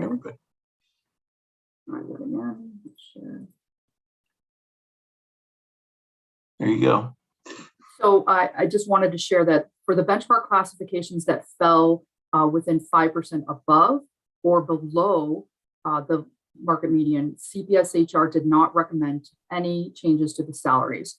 And most of the Temple City Unified benchmarks were above market, which means that you're paying salaries that are higher than what other comparable agencies and districts are paying.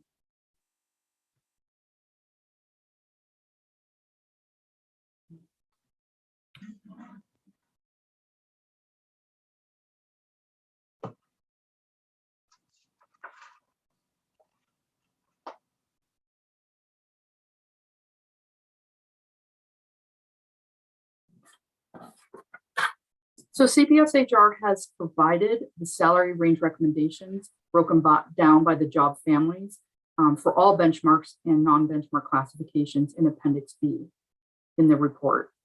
The internal equity is also factored into our pay grade recommendations. And this slide just shows our proposed recommended salary grades for the accounting assistant 2 anchor benchmark, as well as our recommendations and rationale for the other non-benchmark classifications in the business services job family that were anchored to this benchmark. And the benchmarks are listed in bold in the report.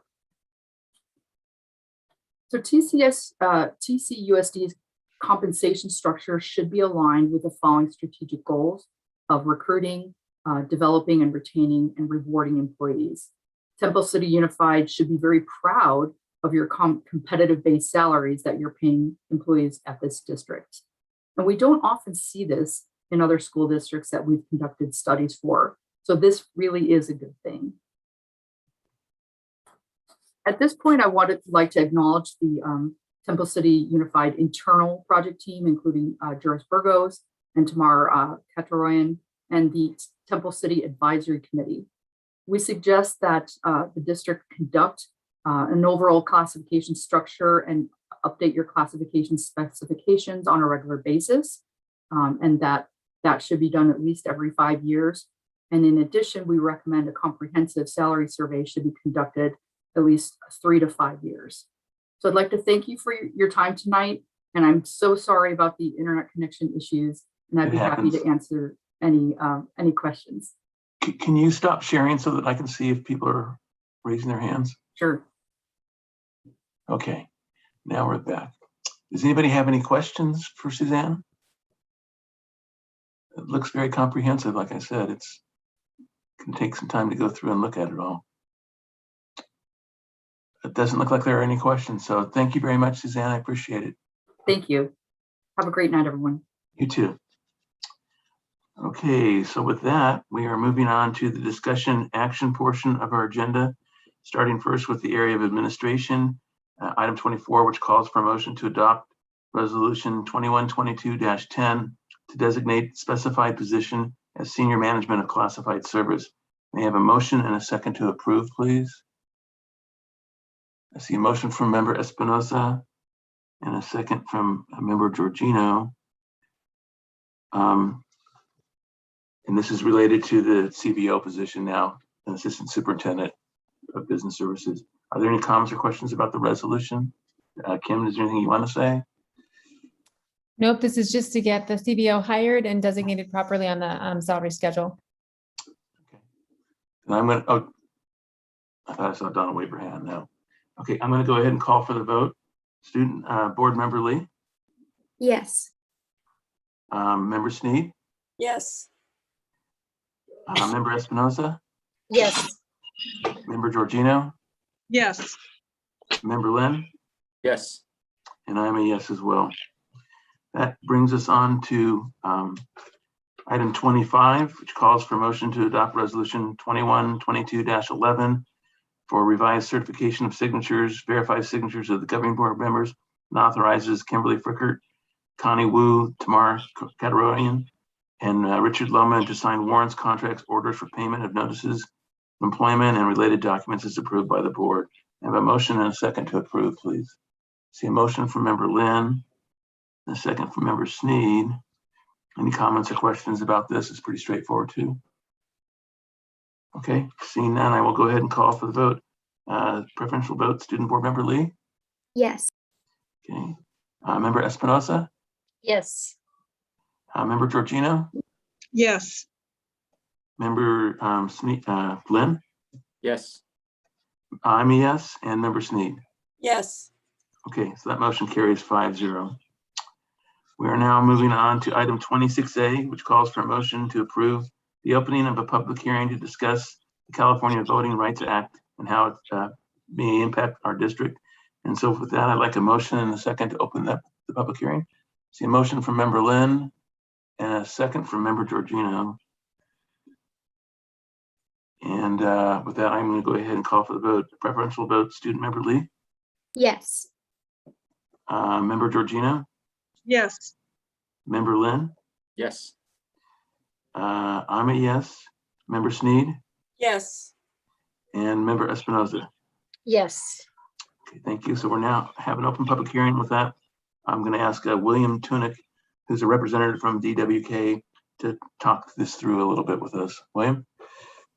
Yes, good evening, everyone. Board President said, my name is William Tunick. I'm an attorney with DWK and have a short presentation to talk a little bit about the CVRA and the process that the board has embarked on. So let me see if I can get my screen up there.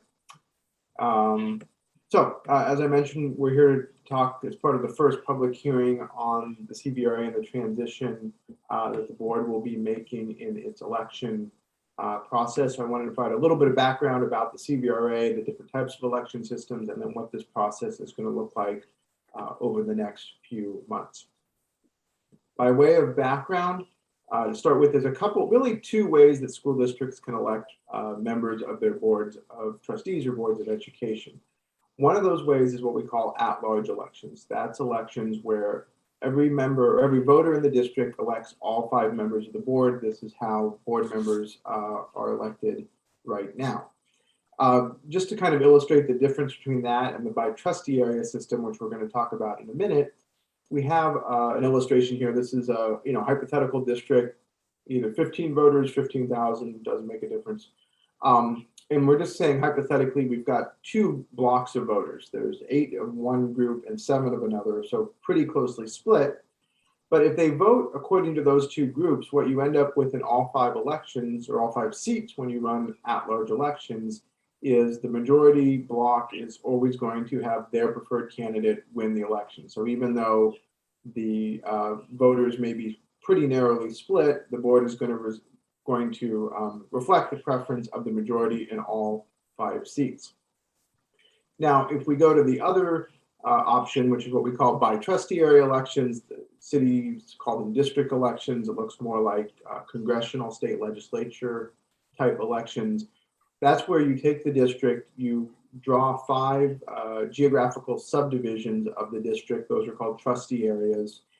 And each of those trustee areas elects one of the trustees to the board, and that individual, to be eligible for that trust to sit in that seat, they have to live in the area, and only the voters in that area vote as part of those elections. So instead of every voter in the district voting for all 5 members, each voter is going to vote for the trustee from their trustee area only.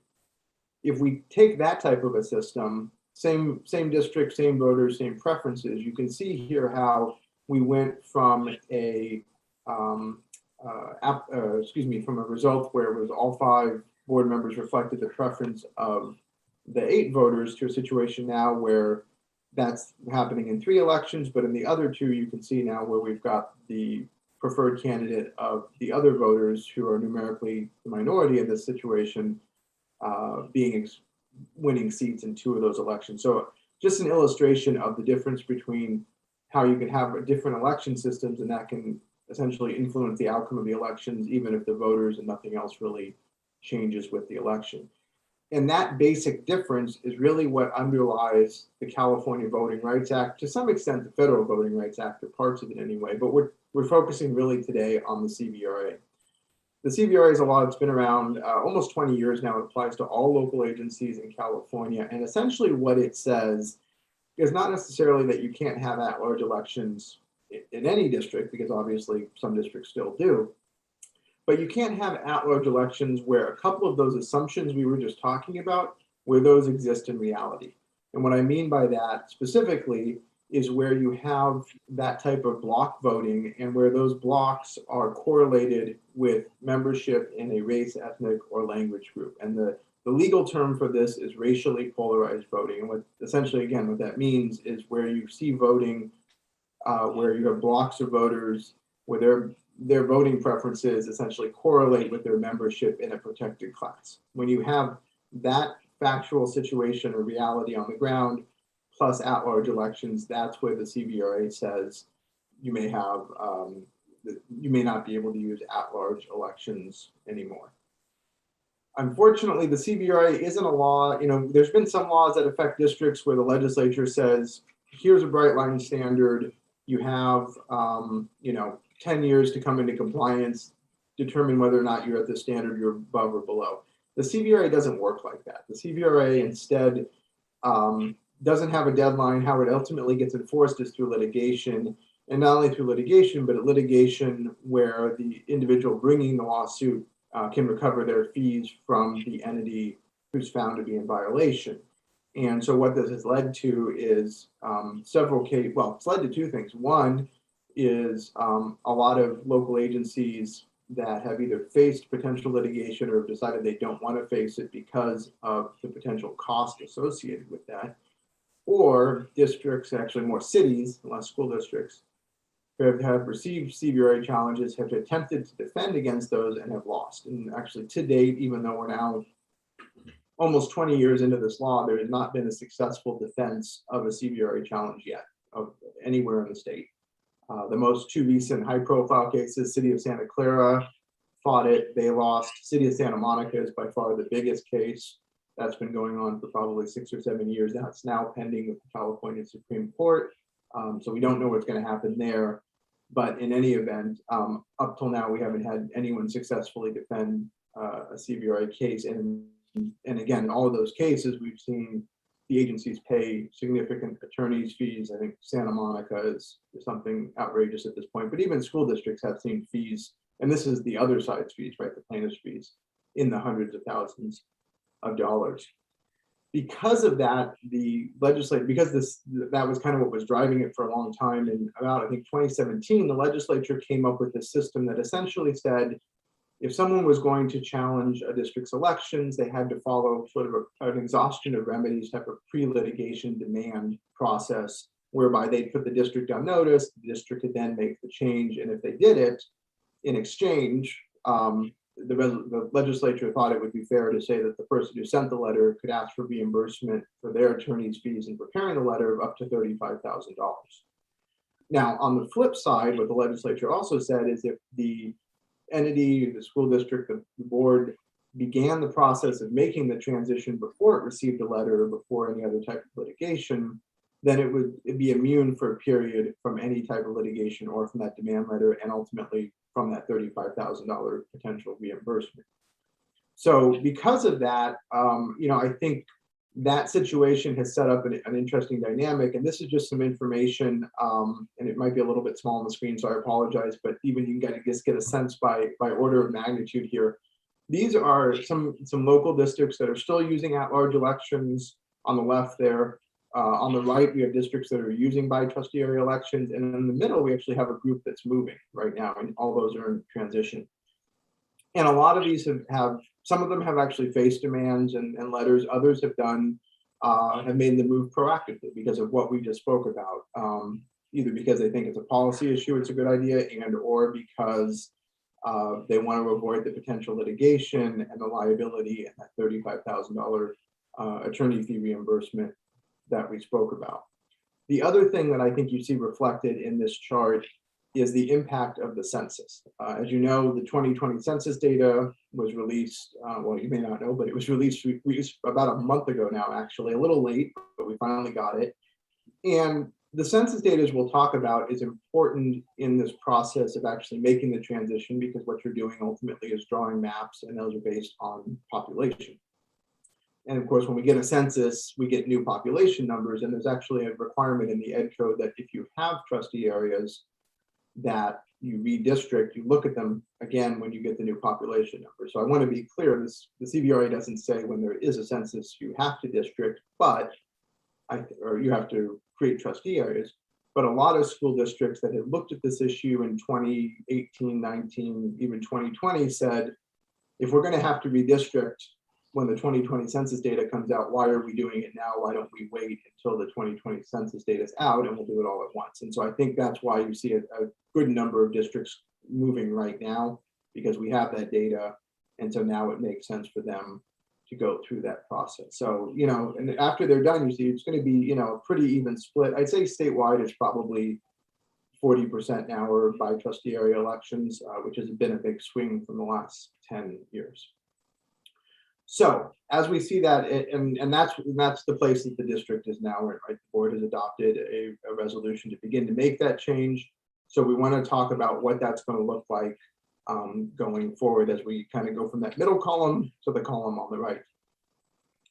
The first part of that we kind of call the first phase one is the pre-map phase. And again, really what's going on in this process is the development of the trustee area maps themselves, mechanically actually drawing those maps. But before you get there, there's a couple of things that have to happen first. One, the intent resolution, we talked about that. Two, bringing on board a demographer who has the data and the tools and the experience to be able to help the board draw those trustee areas. We're working with staff right now to get somebody lined up to help the district do that. And then following that, actually, well, one of these things you're doing tonight, the other one will be next, is to hold 2 public hearings before the board looks at any maps, which is kind of a tough thing to do because a lot of times until you actually have maps for people to respond to, you don't get a lot of public comment, but it's in the law. So tonight you're holding your first of those public hearings. We're kind of introducing, what the CVRA is about, what the transition is going to look like in the process. When you do the second pre-map public hearing, that's usually a good time for the demographer or myself to provide more information about what is the process of actually drawing maps look like, what are some of the criteria. I'll talk a little bit tonight, but we go into more detail in that second meeting, and also start to get some feedback, some input from the community, as well as feedback and direction from the board as far as what are the types of criteria and things that the demographer should be looking at when they start drafting the maps.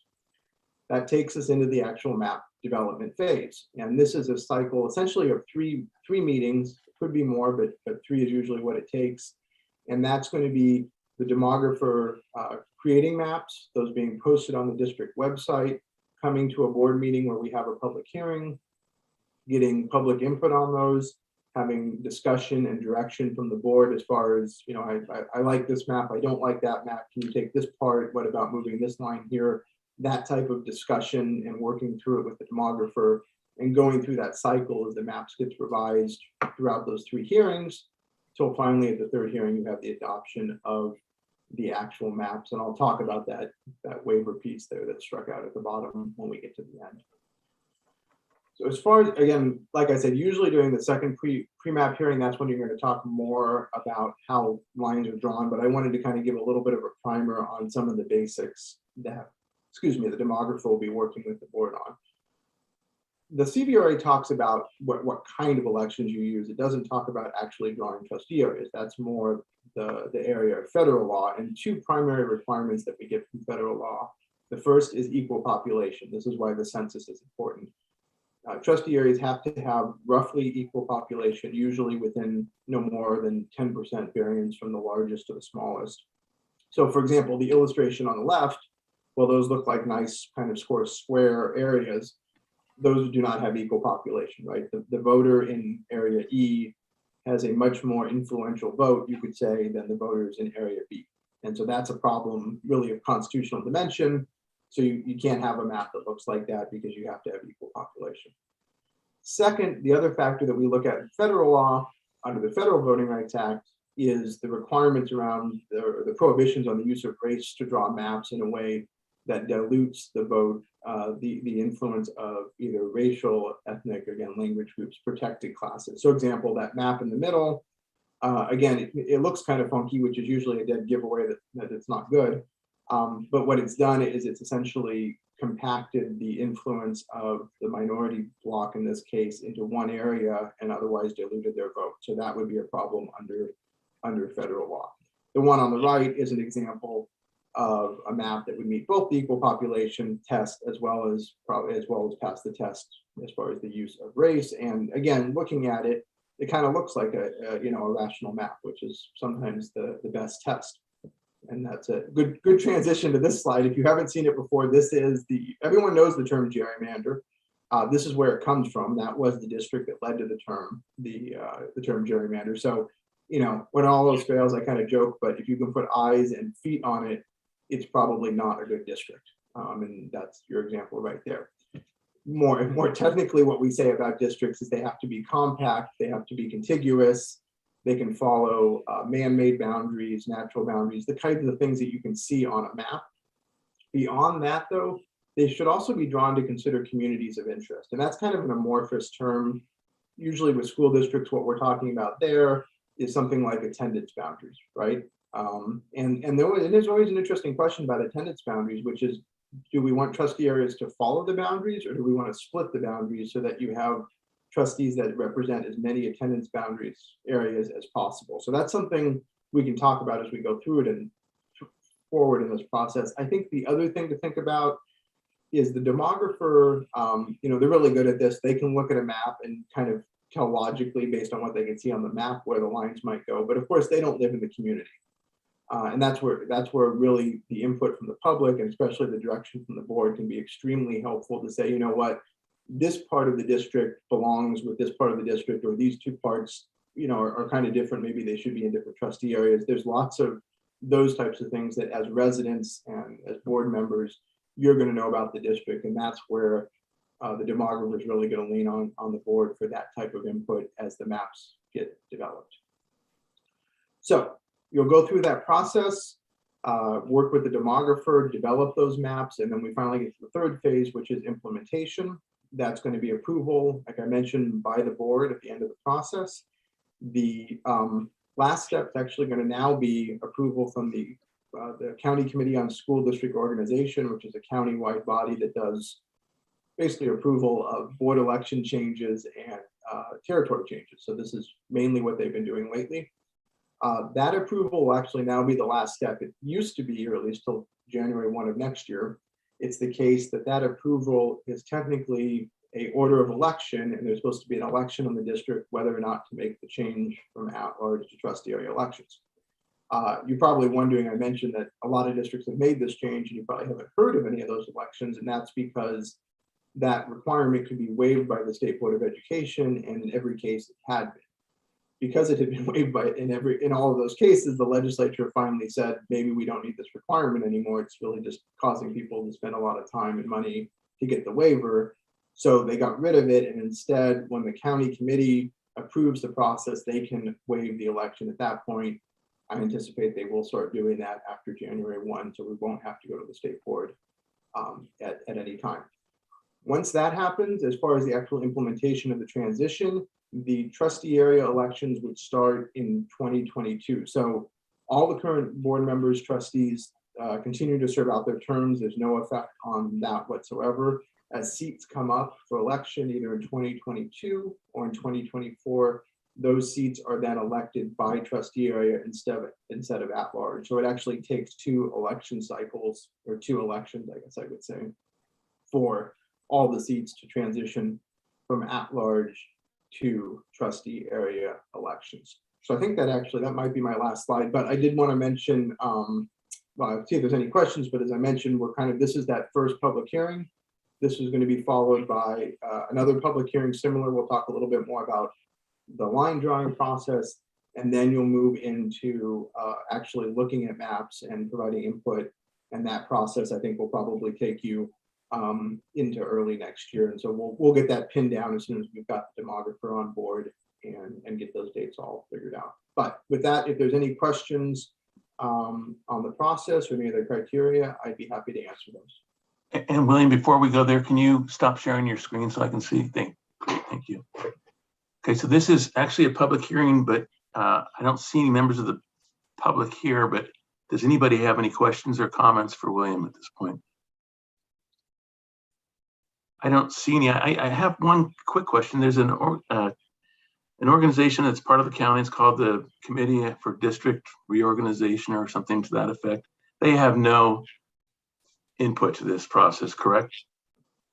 I don't think so. You're talking like, well, there's LAFCO, which is the Local Agency Formation Commission, but that's not a school district organization. And then there's also, there's the County Committee on School District Organization, which we talked about, right? It's not them either. The other thing actually you might be referencing, which is going on at the same time, is, as I mentioned with the census data coming out, all the entities that have district elections, so cities, counties, other special districts, school districts, they're all going through redistricting right now. And a lot of them have commissions that are required to do that work. So you'll probably see a lot of other commissions out there that have districting or redistricting their name, even on a county-wide level that might be doing it for the county board of supervisors or something to that effect, but that wouldn't directly impact the school district. Okay. Any other comments or questions for William? Very good. Thank you very much. And so with that, we're going to move on to item 26B, which calls for motion for the closing of the public hearing to discuss California Voting Rights Act. May I have a motion and a second on that, please? Okay, I saw a motion from member Lynn and a second from member Sneed. And I'll call for the vote. Student board member Lee, Kiana Lee. Yes. Okay, member Lynn. Yes. I'm a yes. Member Sneed. Yes. Member Espinosa Yes. and member Georgino. Yes. Okay, so the motion carries 5-0. We're now close the hearing. With that, we're moving on to the area of educational services, item 27, which calls for a motion to approve the TCUSD MAP application for Temple City High School and all other school site campus locations. And this is based upon the presentation we had at our last meeting. So I have a motion and a second to approve that, please. A motion from member Espinoza, second from member Lynn. Any comments or questions on this? No? Okay, then I will go ahead and call for the vote. Student board member Lee? Yes. I'm a yes. Member Sneed? Yes. Member Espinosa? You're muted. Yes. Okay. Member Georgino? Yes. And member Lynn? Yes. Okay, so motion carries 5-0. With that, we're moving on to the area of business services, item 28, which calls for a motion to approve for hiring a consultant from Eide Bailey for fiscal services to assist with the preparation of various federal and state financial reporting. May I have a motion and a second to make that approval, please? Motion from member Lynn and a second from member Georgino. Are there any comments or questions about this? I actually have one. So how did we arrive or determine that we want to hire Eide Bailey? So this is actually a recommendation through and in conjunction with Connie Wu, will be our new CBO. Eide Bailey is actually the company that does our audits every single year annually throughout the district. They do have a separate consulting services for accounting and preparing of documents. So we're going through that portion of their company. So that's how they were selected.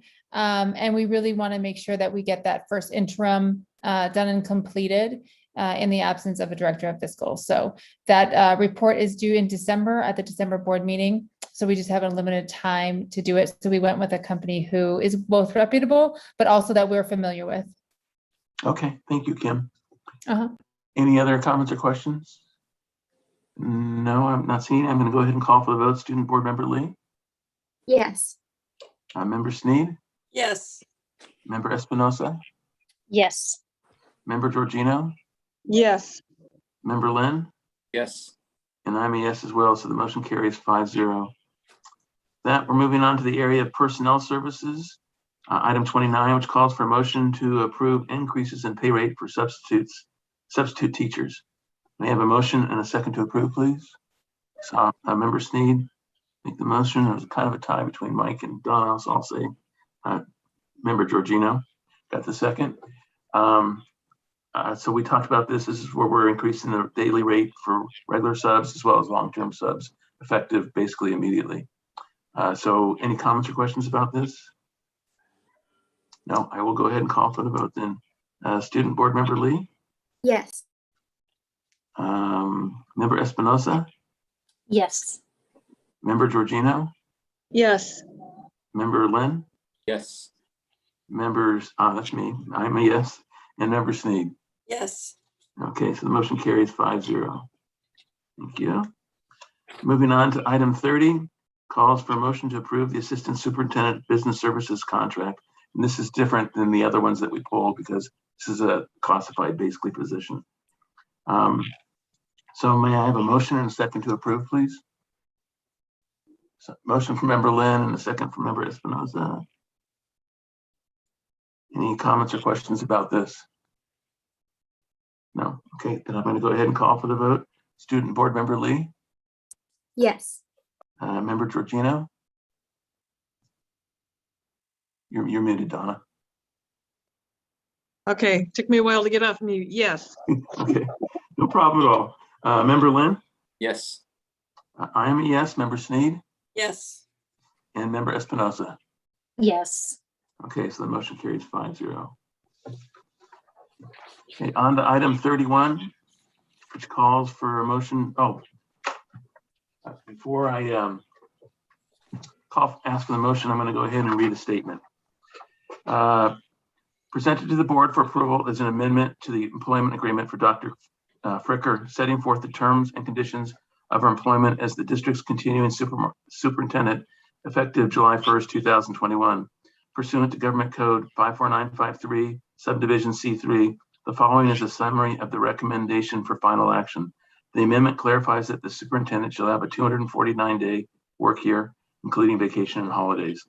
The remainder of the agreement approved at the September 22nd, 2021 meeting shall remain unchanged. Is there a motion and a second to approve this? A motion from Member Lynn and a second from Member Georgino. And with that, I'm going to go in. Any comments or questions? Okay, I will go ahead and call for the vote. Member Lee? Oh, Student Board Member Lee. Yes. Okay, Member Lynn? Yes. I am a yes. Member Sneed? Yes. Member Espinosa? Yes. And Member Georgino? Yes. Okay, so the motion carries 5-0. So we obeyed items 32 and 33 for our next meeting, which then moves us on to the consent agenda. And this includes routine items approved by one motion and one vote, unless a member of the board or audience requests that any item be reviewed and voted upon separately. May I have a motion and a second to approve the consent agenda, please? I saw a motion from Member Georgino and a second from Member Sneed. Any comments or questions or items to be pulled? Seeing none, I will go ahead and call for the vote. Student Board Member Lee? Yes. I am a yes. Member Sneed? Yes. Member Espinosa? Yes. Member Georgino? You have to unmute. Yes. And Member Lynn? Yes. Okay, so the motion carries 5-0. With that, we're on to board requests or comments. Would anybody like to make a request or comment? I would actually, I would like to get more regular information on student discipline issues in the district. Doesn't it have to include names, but it's maybe something as simple as school sites and issues that they addressed and how they were resolved. And maybe, you know, so we have some idea. I've recently heard of a few instances that concern me, and I just want to kind of get a gauge for if it's a big issue or a smaller issue. So, and according to our governance handbook, I need to get at least 2 other board members who think that's worthwhile. Other 2, I see. Okay, I see Member Georgino, I see, and Member Espinosa and Sneed. So we can include that as a future event. But I'd like to get the information, you know, starting, I don't know if the next meeting's too soon, but somewhat soon. That's fine. With that, I guess I'll move on to future agenda items. We have 2 listed: visual and performing arts and accelerate high school to college policy. And actually interesting, I saw a message from LACSTA today that their next engagement's coming up next week, and it's going to be talking about transition from high school to college. So that's timely, probably. Any other items anybody wants to add? Okay, then I will move on to item 41, additional public comment on agendized and non-agendized items. I'm assuming we received none, Marie? No comments, Matt. Okay, thank you. So with that, I'm going to go ahead and call for a motion to adjourn. May I have a motion and a second, please? See a motion from Member Lynn and a second from Member Espinosa. And I will go ahead and call for the vote. Student Board Member Lee?